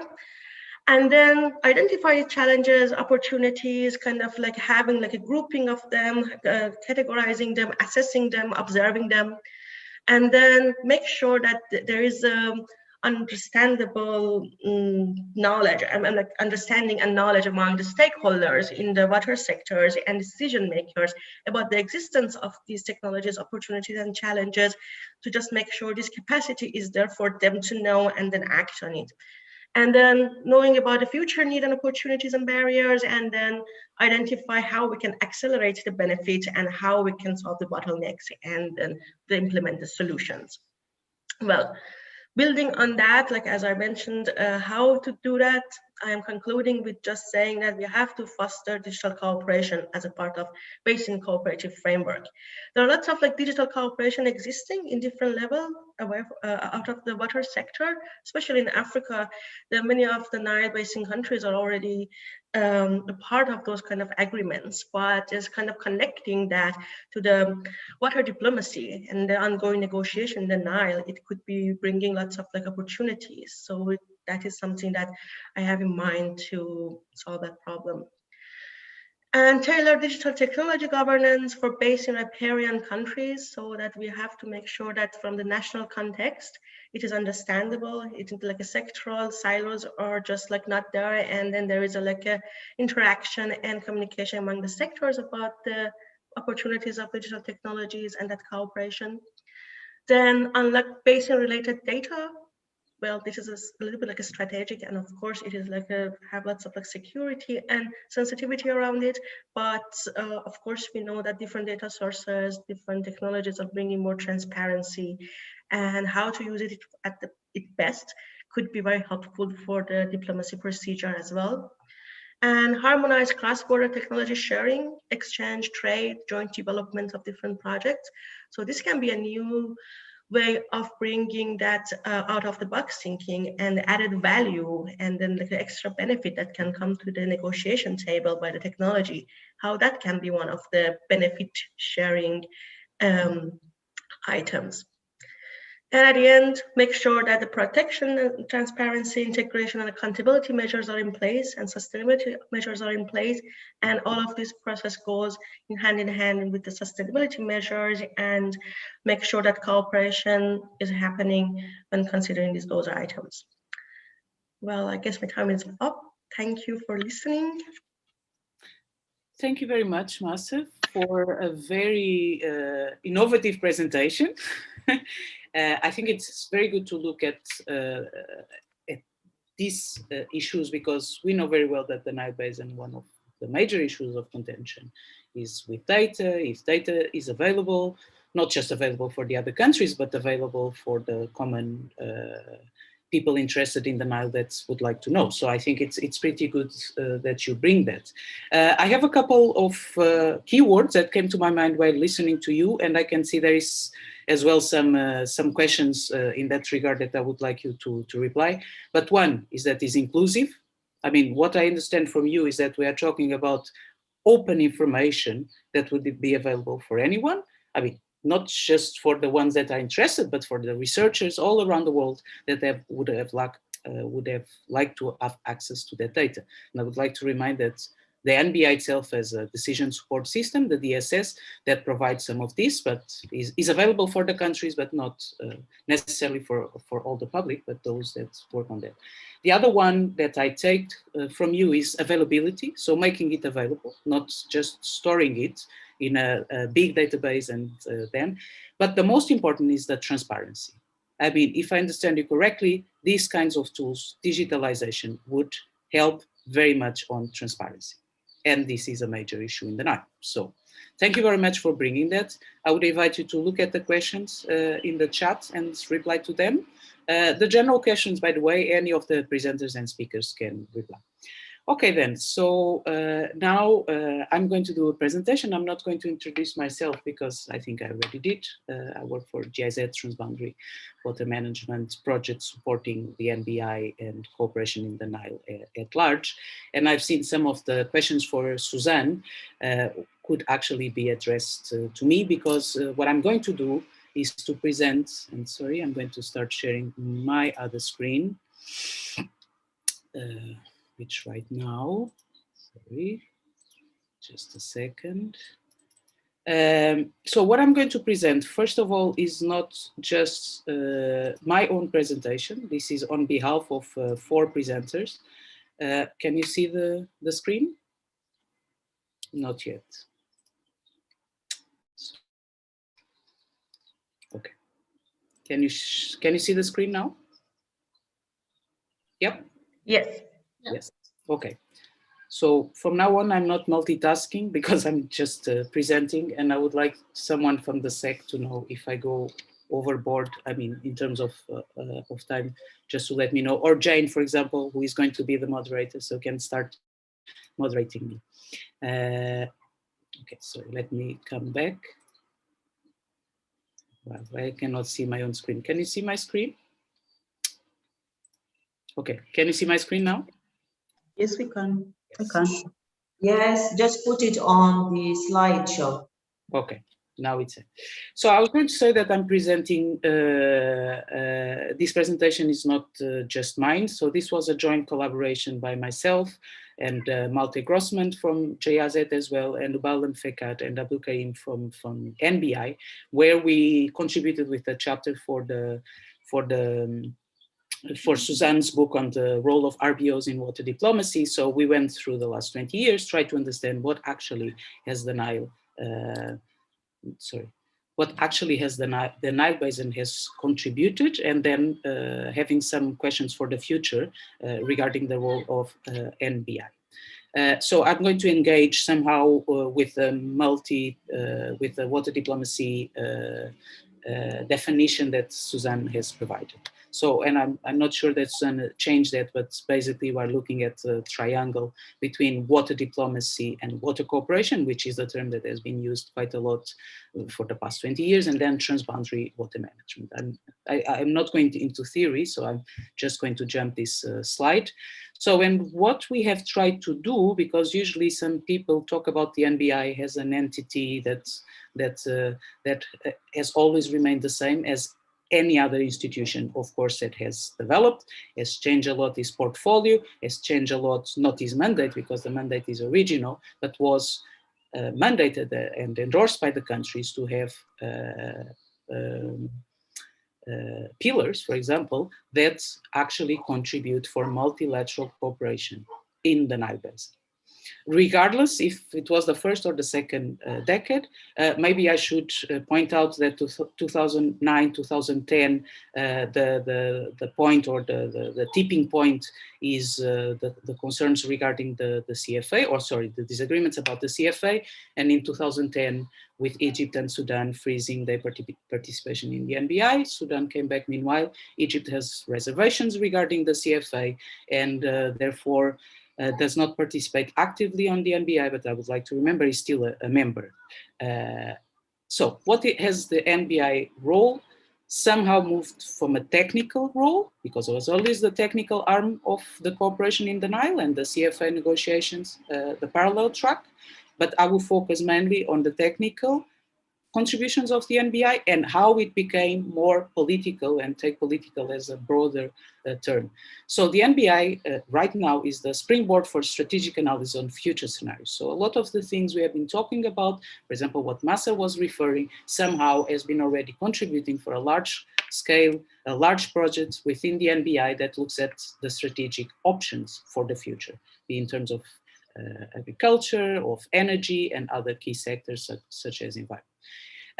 But lately, mainly in the second part of its life, let's say, NBI has provided political support to the countries, namely to the re-engagement of Egypt in the NBI and renew talks.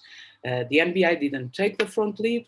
I would like to remind that was the government of Uganda and the president of Uganda that kickstarted the process with support from the NBI. Well, one thing, and coming back to what Suzanne presented, usually a river basin organization has a legal agreement before it's established as a river basin organization. In this case, we don't have a consensual agreement, and it has been signed by many countries and ratified by some of them, of those that signed, but still is not a complete agreement in the sense that it doesn't include all the countries. But what we can say is that the NBI contributed significantly significantly to transform the conflict in the NBI, as I'm going to show in the next slides. Being an RBO, a full-fledged RBO or not, it has contributed. So if we just look at the reinforcing political and technical tracks, and I would say that this is the state of affairs today, okay? We are not anymore talking about in the past or before 2010, but we have the political and legal track that interacts, of course, with the technical track, but there should be more shared understanding between the two. You can see I mean, above and below the tracks, what exactly has been done. You could see the benefits and political cooperation. I'm not going through this. Of course, at the beginning, what was guiding this process of establishing the NBI was the shared vision of the NBI that I suppose right now all know about it. But the other thing was to have a permanent commission for the NBI, which is still not a reality, and the NBI is still a transitional arrangement, although has functions that are quite more developed than most of the full-fledged RBOs in Africa, at least in the African continent. So if we would just look at the institutional mechanisms, and I'm not going to develop to talk too much about it. Sorry about the callers, but something went wrong in my presentation in the design. But the three core functions of the NBI, for those that do not know, is water resources management, water resources development, that has more to do with the development of large-scale projects, not necessarily infrastructure, but development of the water resources, and facilitating basin cooperation, which is what I'm going to look at in particular. So you could see the timeline, you will have the slides, everything throughout the years between 99 and 2019, sorry, it's like the 20 years, what has been done? I mean, what has happened? How countries have get themselves involved in the process or actually did not? And you can see the different ones. This just to say that institutionally speaking, the NBI has fulfilled its role and mandates that was given by the countries themselves, I mean, by the heads of states back in 1999. If we look at the technical mechanisms, and I think this is very important, Suzanne mentioned that, Yasmin mentioned it, and Masa in his presentation as well, is the technical cooperation. So what has the NBI produced that helps to take decisions which are joint decisions? And when I say joint decisions, it could be about a particular catchment of the river basin and involves just two countries. It can be the Eastern Nile and includes 4 countries or 3 countries or 4 countries if we include South Sudan as part of the Eastern Nile, and provided a lot of strategic knowledge and planning tools. I'm not going to mention them because if you have been attending the NBDF, there is almost like a dedicated theme and sessions and webinars that present all of these. For example, in the last 2 days, we had 2 webinars about basin monitoring and talking, for example, about the hydromet, the hydrological monitoring system. Sorry, but some slides have disappeared. Okay, okay, sorry about that, but I think, okay, in any case, I don't want to take much of the time.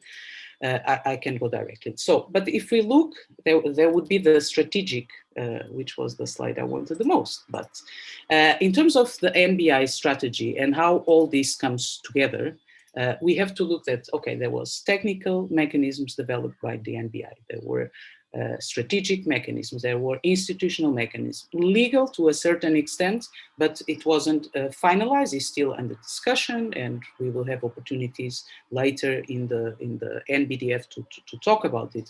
But basically, I would like to call the attention that the NBI, together with other institutions that work, and we are talking about many, I mean, most of them are involved in the NBDF, for example, organization, working on energy.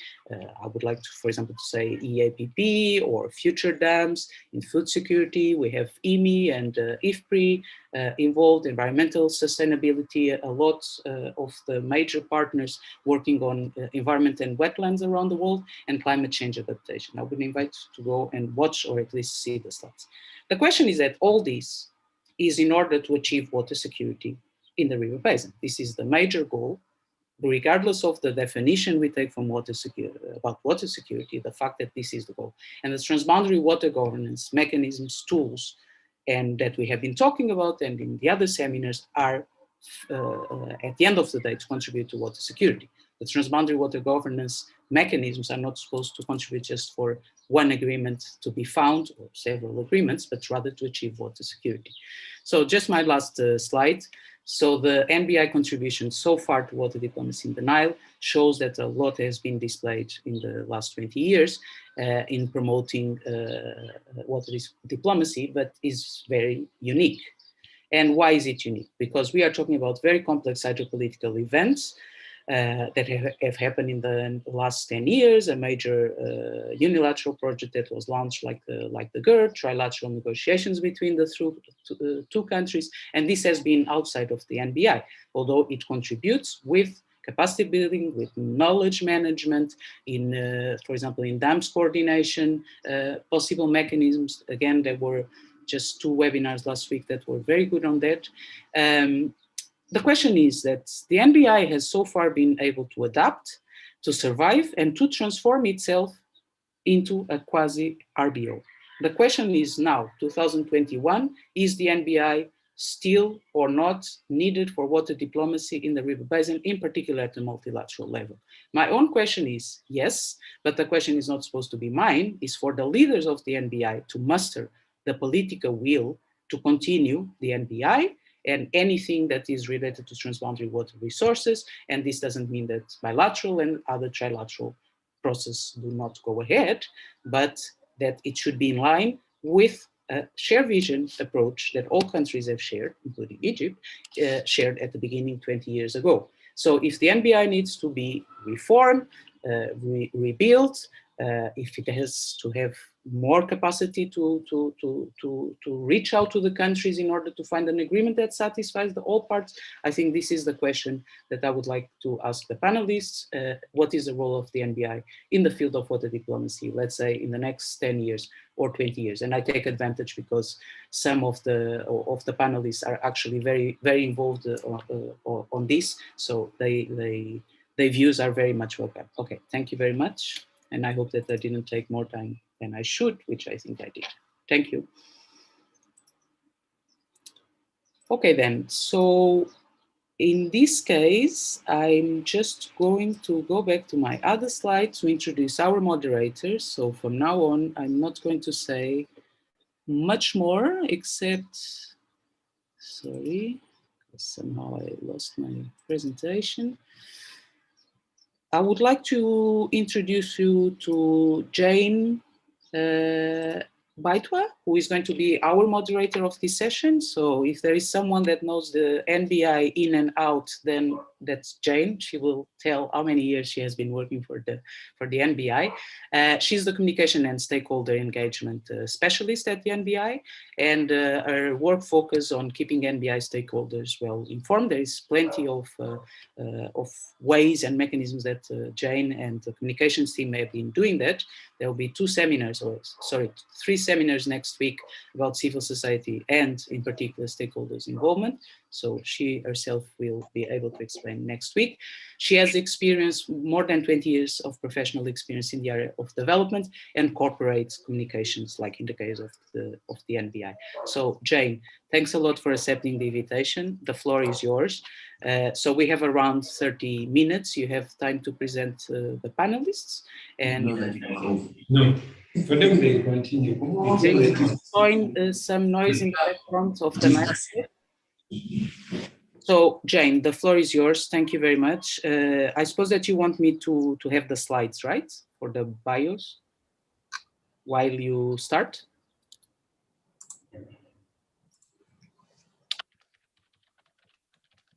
Jane? Anna, just keep saying a few things. Jen will come on shortly. We had a small power surge here at the Nile, but she'll join you shortly. Okay, very well. I'm here. Ah, okay, Jane. So Jane, I don't know how much you lost, but I was introducing you and giving the floor to you as moderator of this session.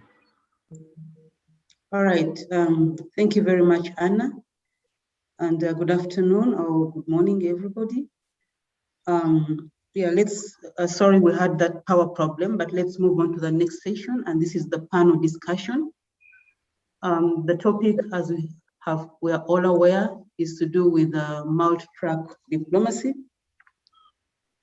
And we are looking at multi-track diplomacy, multi-track water diplomacy, its role in bringing actors, institutions, and processes together in the Nile Basin. And we have 3 panelists for this session. And we have already some 4 questions that were pre-prepared. Of course, we expect more questions from the audience. But I would also like to bring to your attention that we have 30 minutes for this. That's and correct. So without, pardon? That's correct, yes. Yes, thank you.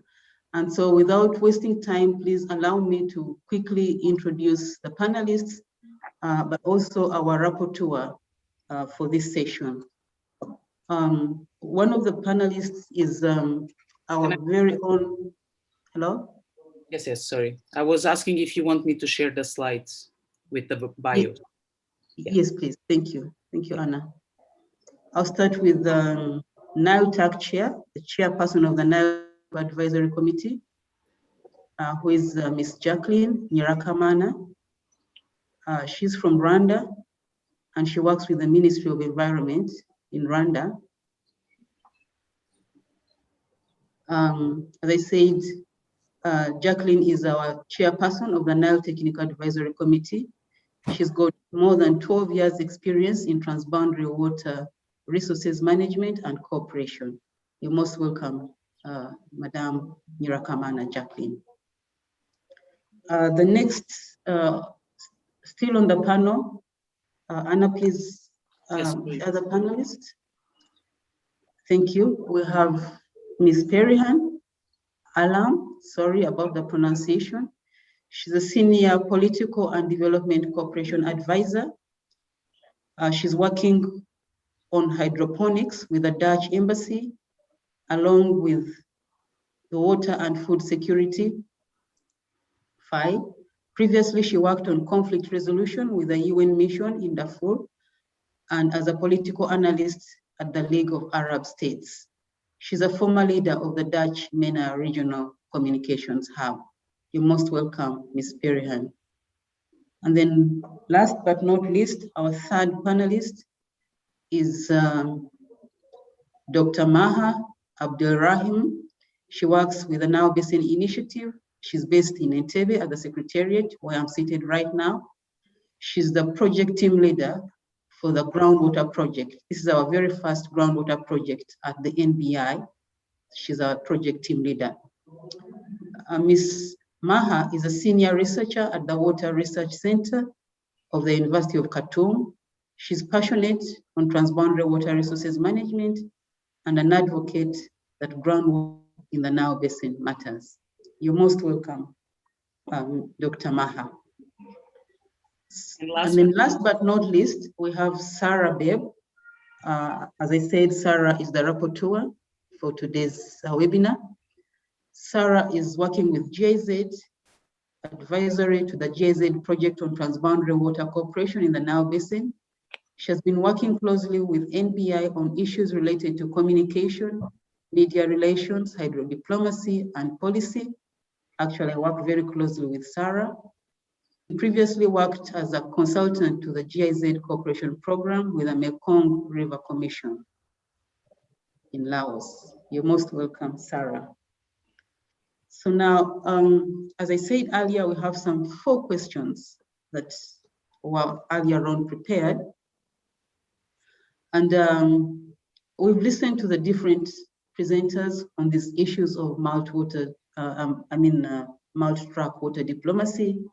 I just, of course, it was interesting to hear about the 9 tracks. And for now, I would like us to look at these questions one by one. I would like to invite the different panelists to respond on any of on the questions that we'll have put forward. And the first question is multi-track water diplomacy, the leap forward in the Nile Basin, or the leap forward in the Nile Basin, how?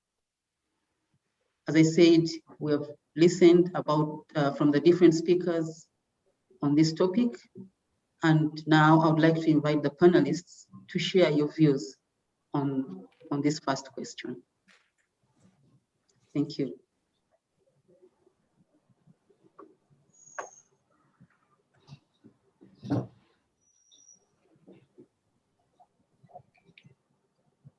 Yes.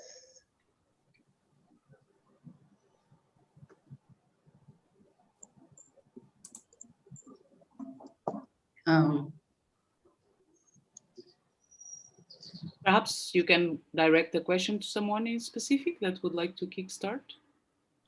Okay, I thought someone would like to kickstart. You volunteer. Okay, I'll volunteer somebody then. May I volunteer Ms. Perihan, working with the embassy, Dutch embassy in Egypt, please? Any thoughts on this? Yeah, thank you, Jane, for this, for the introduction. First of all, I would like to express how happy I am and my appreciation for being part of such a wonderful female experts in this session. So my applause to the organizers of the session. And of course, and I would also like to applaud all the speakers for their interesting presentations. They were definitely an eye-opener for many of us. Just a small correction. So my experience is in hydropolitics and not hydroponics, just to set the expectations in the session. So thank you for the question. I think that we have heard enough from the speaker in details about the role of the multi-track water diplomacy. I think specifically with the presentation of Yasmin, she really broke it down in details, explaining the different layers of the multi-track water diplomacy. So it's with no doubt that this multi-track is definitely the way forward, in my personal opinion. I think that bringing those individuals together with different backgrounds from different institutes would definitely help indeed in broadening the views and understanding of other aspects that might have been disregarded in the area of focus of the negotiation or water diplomacy. And could provide definitely areas of potentiality and or complementarity to the ongoing discussions. In this regard in particular, I'm very interested also to mention that there has been a multi-track water diplomacy framework that was launched by the Hague Institute for Global Justice in 2015. And the tool is looking into helping to diagnose water problems across sectors and administrative boundaries at different levels of governance. And it also supports conflicting parties to jointly seek new opportunities and not to continue endless negotiation based on distrust as we're currently witnessing. So this is just to show how the multi-track water diplomacy have been gaining a lot of space and acknowledgement within the water diplomacy segment. But I also want to point out, and in this regard, I want to refer to Yasmin's presentation when she mentioned that regardless of the importance of the multi-track water diplomacy, still the political track, which is one on the government level, remain quite key for other tracks to be able to become supportive. And I want to specifically comment on this because I believe that amid the lack of trust and confidence between policymakers and between states, I find it very challenging, but not impossible. Yet it's challenging for other tracks to actually play a constructive role in the discussion that we're having on this multi-track diplomacy. Thank you. Yeah, I think, thank you very much. That was very insightful. I don't know if some other panelist has something to add to that on the same topic, same question.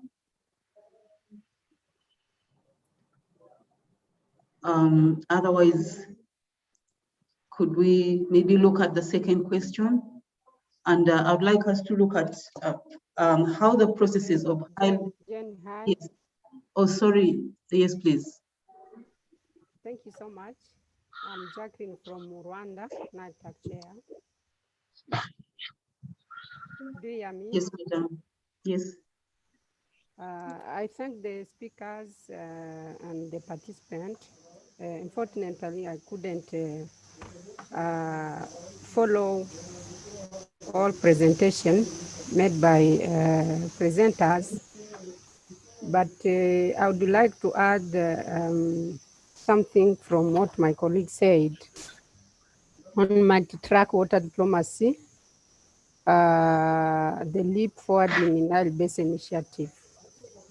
As you know, the Nile Basin cooperation process is undertaken on two parallel tracks, political and technical. I think Anna has mentioned that. So the political track, of course, it's for the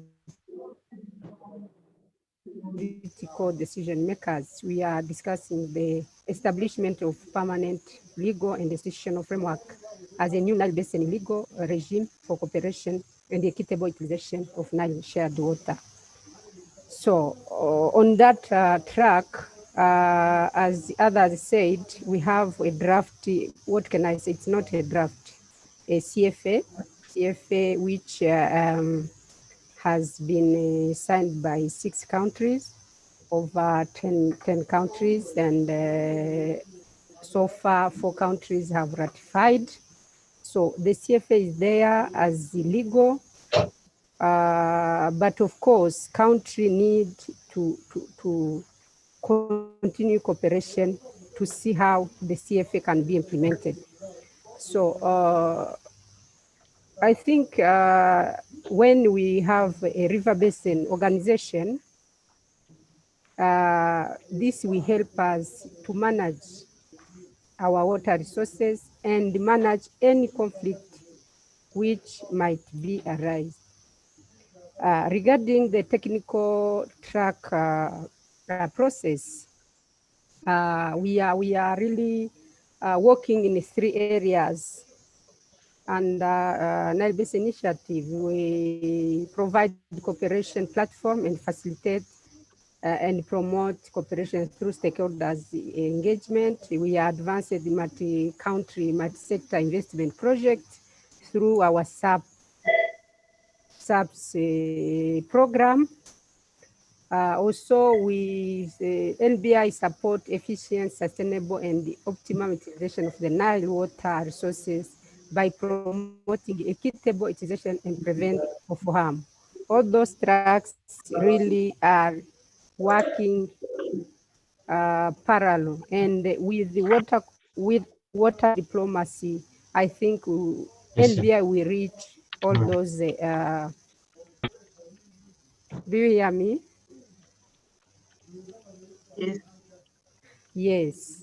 I think with the water diplomacy as a tool for negotiation, cooperation, NBI, we be able to reach all those tracks, political and technical tracks.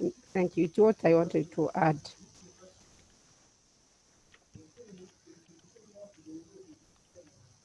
Thank you very much for that addition.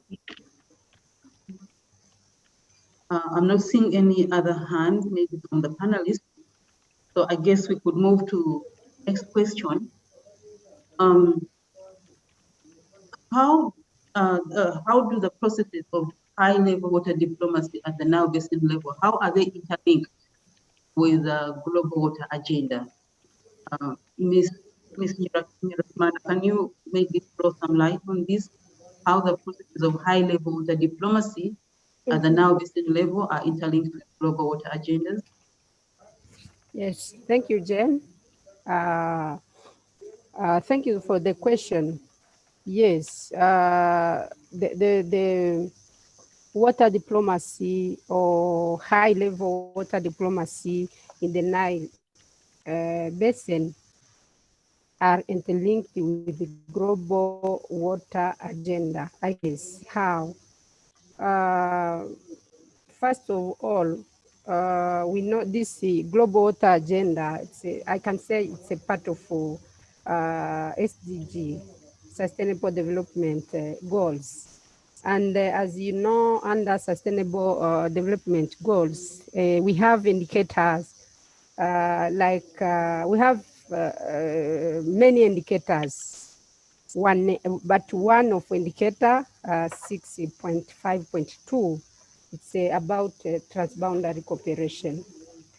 And NBI, if we link that indicator of SDG and the goals for the approved NBI 10-year strategy, we are seeing the linkage. Recently, the governance has adopted the 10 NBI strategy, NBI 10-year strategy. Under that strategy, we have 6 goals. One is water security, energy security, food security, environment sustainability, climate change, adaptation, transboundary water governance. And if you go to the SDGs or Global Water Agenda, which is water security, I think if you try to link those goals for the 10-year NBI strategy, there is a link, really. We are trying to implement this strategy through these goals. When it comes for water security, we make sure really our watershed is meet each other demand. If there is planned activity for one country, we will have really a common monitoring plan, manage and develop even a new sources. And we make sure the shared water are really managed efficiently and sustainability.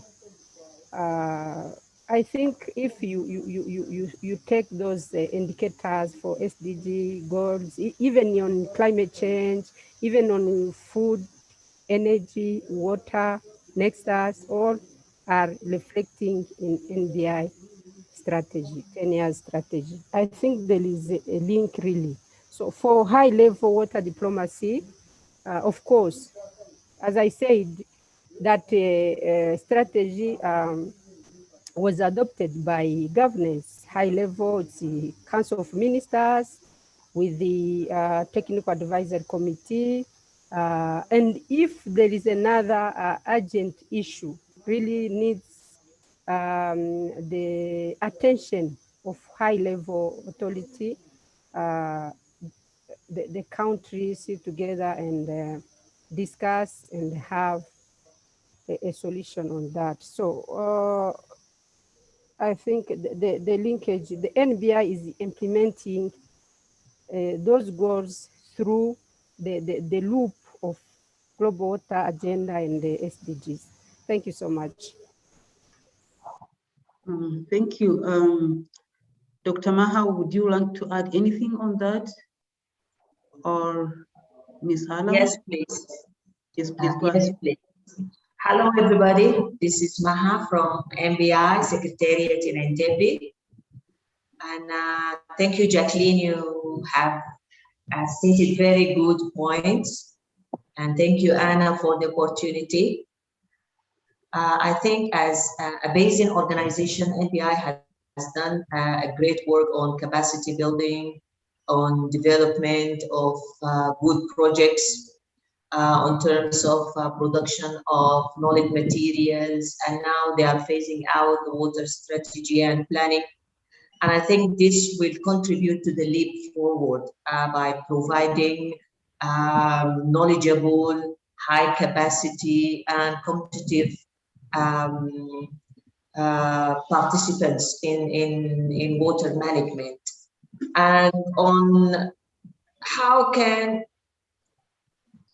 this contribute to the global agenda, I think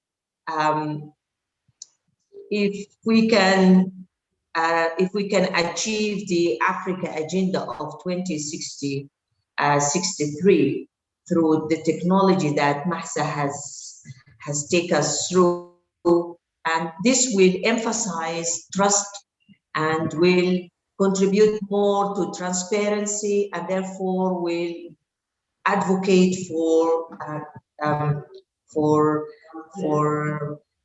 benefit sharing and mutual understanding. And therefore, management will be easier and diplomacy will be, let me say, less used. And things will be more clear if technology is there, adopted, accessible, available, and then management has a lot of information that could be shared between countries, and then there is political will behind this. This will help us to achieve the Africa Agenda of 2063 and will also help us to achieve the global targets as SDGs has set. And on water diplomacy tools, you see, negotiations, getting to know the others, putting on the table all the worries and concerns through platforms that are completely neutral, like the NBDF 6. It advocates for exchange of views, exchange of interests, and this is the start where people will share their thoughts and exchange their views, and then negotiate their concerns at a science-based background. And that will also help in capacity building, because people are sharing their experience and success stories and failure stories, so people can learn from the two. And there are some supportive mechanisms that we are not really addressing, and these are how to mobilize media, because usually platforms, they are not usually attended by men or simple women who are working to put food on the table. So these kind of platforms are not usually attended by simple people or public. So we need to reach to the media. We need to reach to the social websites, or I don't know, where simple people listen to music, to art, to culture, and this will form an understanding. And therefore, if this is based on real information and science-based, that will develop another mechanism for enforcement that will push the political decision towards what the people want. And I think we need to work more on this area of simple people and the public, and where there is culture, where there is more interaction in promoting public opinion towards, and in some words they call it social engineering. How can we socially engineer our public towards pressurizing the decision that is being taken by politicians? Thank you. Thank you, Jane. Jane, if I just might interrupt, there is a question. I just wrote it again in the panel. That was from Greg Shapland. Yes, please. Regimes will challenge. If you just go back in the... Yeah. Yes. Yes, you can just read it. If you go up in the chat, you will see it. Regimes will face challenges. Yes, it says regimes will face challenges in persuading their constituents to accept any eventual agreements that they may reach. But some leaders have made this much more difficult for themselves by their stringent rhetoric, who can help them climb down from the top rung of their rhetorical ladders? This is who will help them to down the mountains, to come down the mountains where they are. It is the public. It is the public.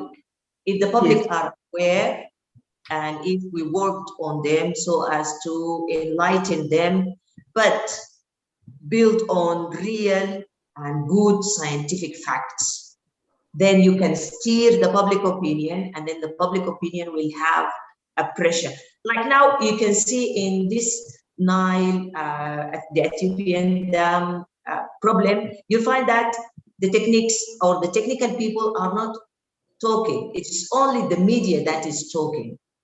And if you go back in history, Kofi Annan and Boutros Ghali, they said, this was in the last century, they said that the next war is going to be waged over water. And up till now, since that, now it is 50 years, no war has been waged over water. It's only aggressions. So it is either verbal aggressions or economic aggressions. So if we want to put an extra mechanism in water diplomacy, that should be the people who are benefiting from this resource. Thank you. Well, thank you very much. The NBI has been involved in training on water diplomacy. And maybe part of this training has also looked at how you can involve the people.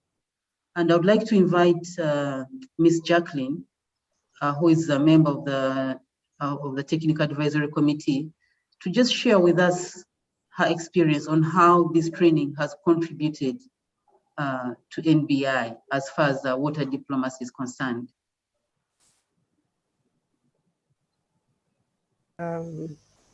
Thank you, Jane, for the question.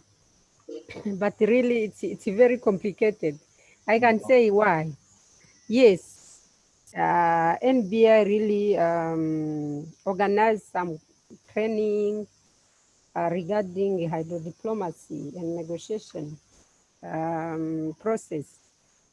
But even if Anna remember well, even in our last training, my question was, why some countries were not participated? You know, if you want to train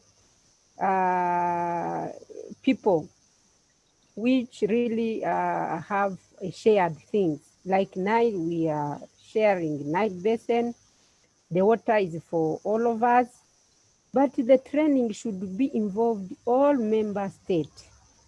I remember even in 2017, when in Dar es Salaam, before Nile Day celebration, 2017, we had also a training on water diplomacy, hydrodiplomacy, and the negotiation.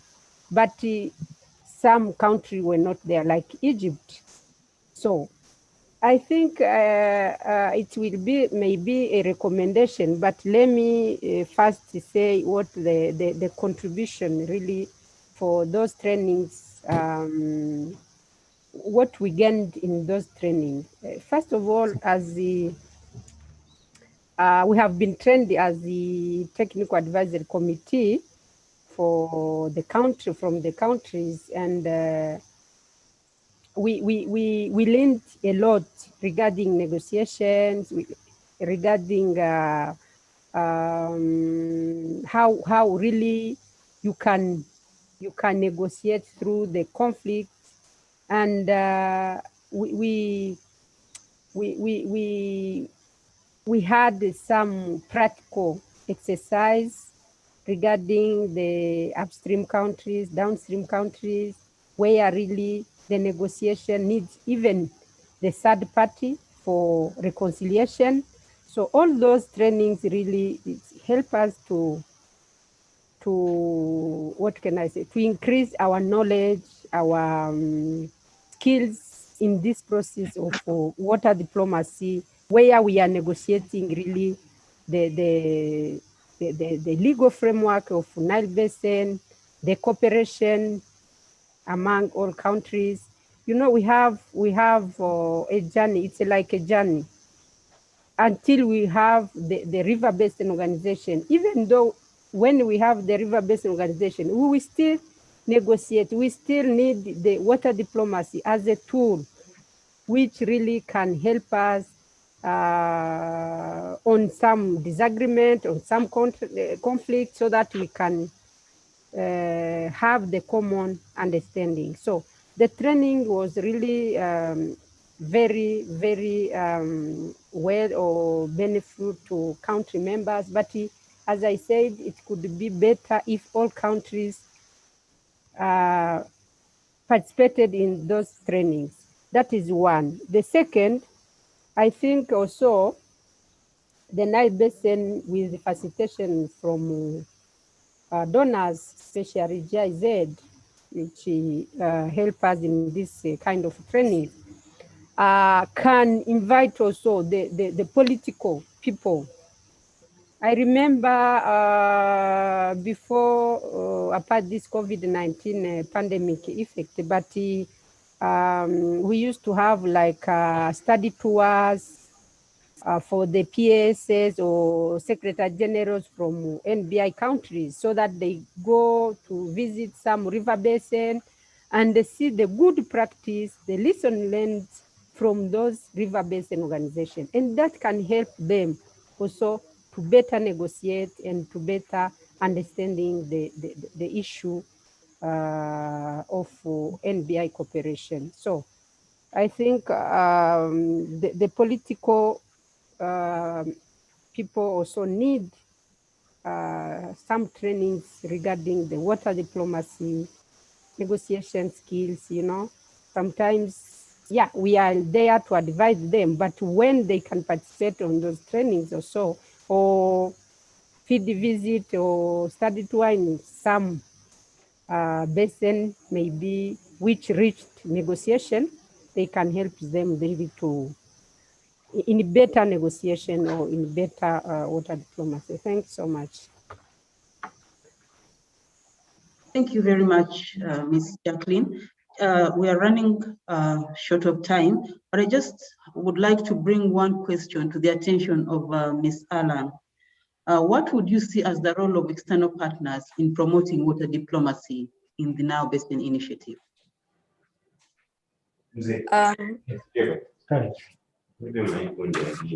Yes, thank you, Jane, for this.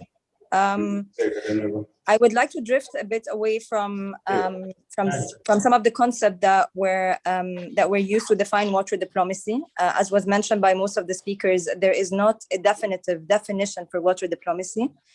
And I know that most of our distinguished speakers at the beginning of the session, some of them have defined water diplomacy, and they made sure to sort of distinguish it from other interventions like transboundary water management. And they defined climate diplomacy as a diplomatic tool for conflict resolution, prevention, and mitigation. However, I would like to approach it from a non-academic perspective and look more at the broader level of this intervention. So I'd like us to look more at how support has been, and specifically just to answer the question about how water diplomacy in the Nile Basin are interlinked to global water agendas. And by that, I would like to point out at some of the global platforms that have supported programs in the Nile Basin, and particularly because of course, the Nile Basin issue has been gaining a lot of traction around the world, and that's mainly because, like we all know, of course, it's one of the most important rivers, and it's been classed as one of the world's most conflict-prone river basin, and therefore has been gaining a lot of global attention. And therefore, there has been an increasing attention looking into water as not they do not look at it in silo, but they look at it as a topic that is mainstreamed in other sectors as well. So we have been seeing a lot of intervention going towards projects that goes around or within the context of the South-South cooperation. And I know perhaps this is not the best example that is used to explain or to talk about water diplomacy. However, it has been used a lot within the strategy of a lot of the governments in the riparian countries as a water diplomacy tool. I'd also like to point at some of the IHE initiatives in the region. We have the DOPC tool. It's been focusing on key projects on water cooperation and diplomacy. They have developed such projects over the past years. There's the Open Water Diplomacy Lab, which looks at the role of the media. So again, all of these, intervention, they don't necessarily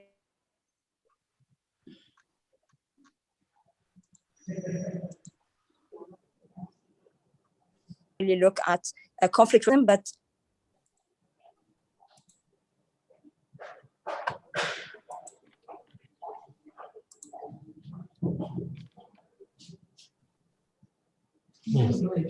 Ariane, we lost you. Yeah.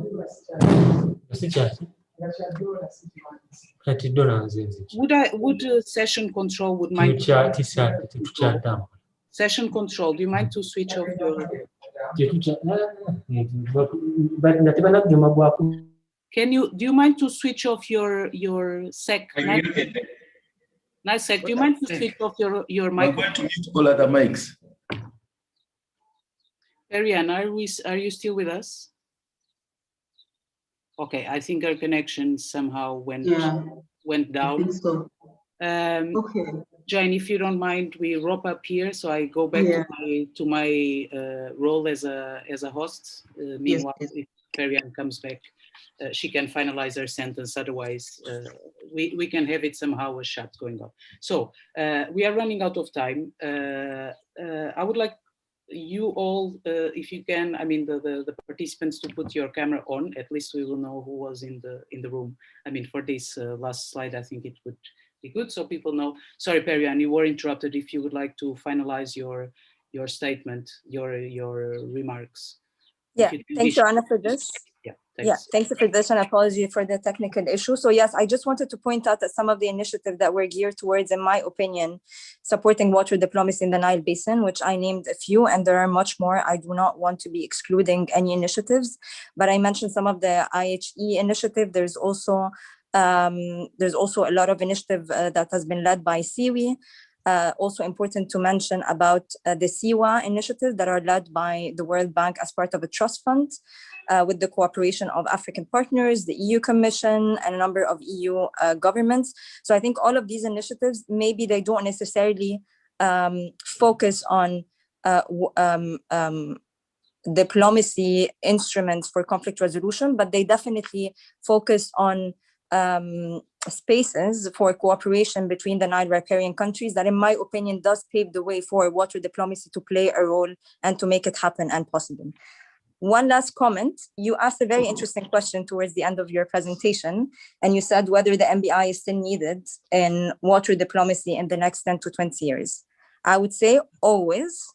There is definitely always a need for the role of the NBI, and I would say even for the future for a bigger role to become even a river basin organization.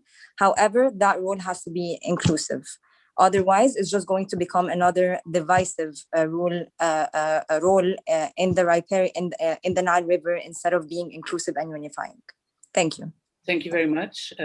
Just very quickly, I mean, some of the Dutch sponsor activities that you mentioned, actually a lot of people from IAG will be present with us next week in the civil society and media sessions that Jane is managing and will be presenting. So thank you very much. And I think that last message is important, of course. With or without CFA, we want inclusive cooperation. A solution must be found, and all the countries need to show political will to find a midway. I mean, we are not at the end of the game. This is still there and we still need it. And other sessions at the end of the NBDF, 29-30 of April, will definitely address that, which is the coming back of Egypt to the multilateral cooperation. So thank you very much. Sarah, would you be able to capture in 5 minutes the main message that we put forward for the Water Government's high-level seminar. Thank you, Anna. I shall surely try. So yeah, thanks also from my side to all the presenters, speakers, panelists for the interesting discussions, and also to all the participants, everyone who asked questions. There is a session report that I have been compiling on the site that will be sort of just double checked with all the speakers and panelists, and then will be uploaded on the NBDF website for anyone who's interested in more follow-up.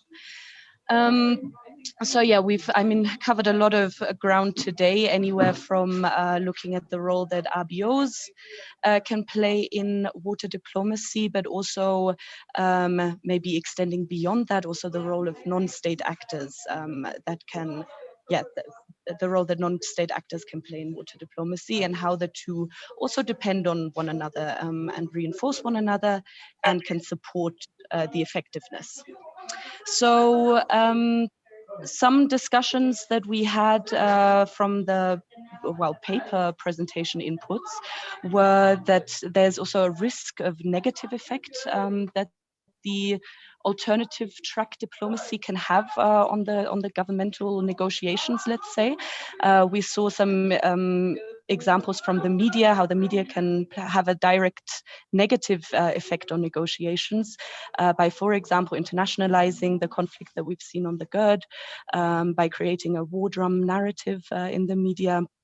So where we see the risk of public opinion getting in the way of countries reaching an agreement, or then the risk of not being able, governments not being able to getting buy-in, public buy-in for any agreement that may be reached.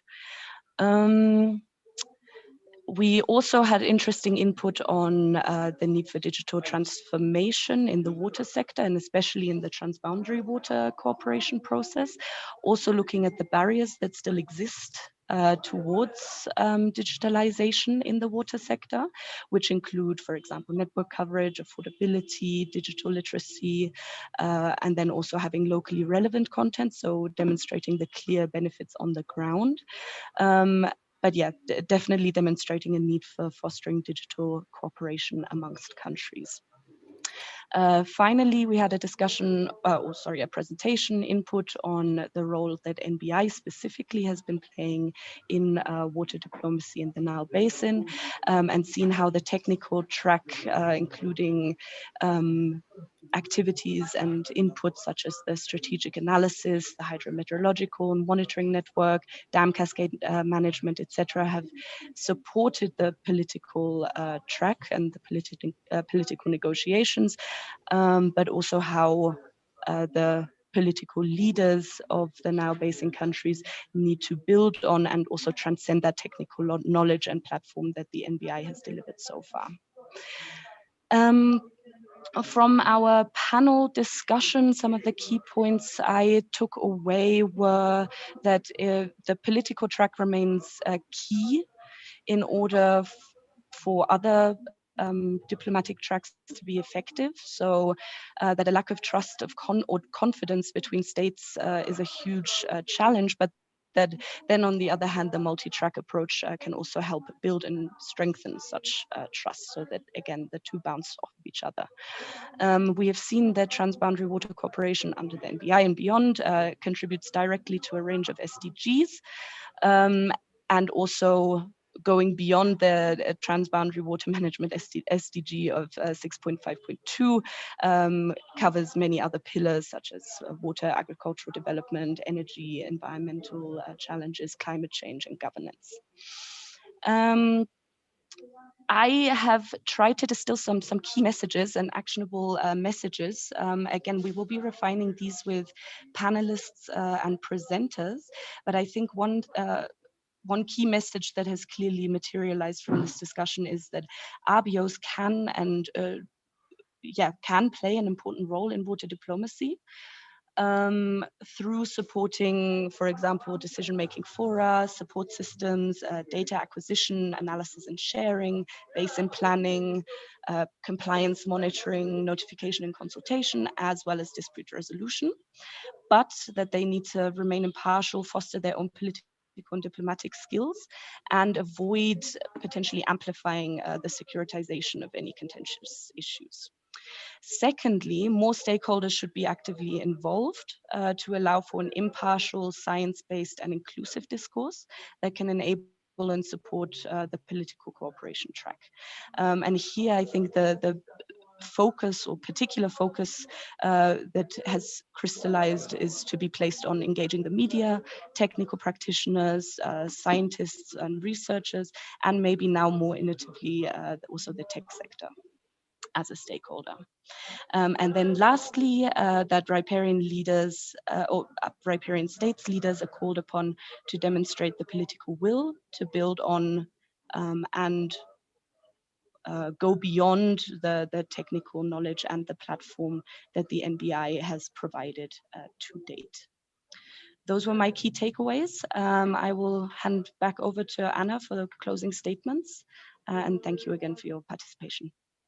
Thank you very much, Sarah. I think that's a brilliant summary of so much that we have debated and discussed during this webinar. Thank you a lot for that. And as Sarah said, we will share the notes and the message with you, I mean the panelists, soon, so that we can agree on the message to the future, let's say. So thank you very much to all to participate. It was a pleasure. Thanks for the audience and for all the questions. I know that some remained unanswered, but please contact the different participants if you really want to ask specific questions. So thank you very much. Please keep following the NBDF. There will be a Transboundary Water Governance 3 on regional economic cooperation next Wednesday. I will share the information by Twitter and other channels. Thank you very much and have a nice evening. Thanks. Thank you, Anna.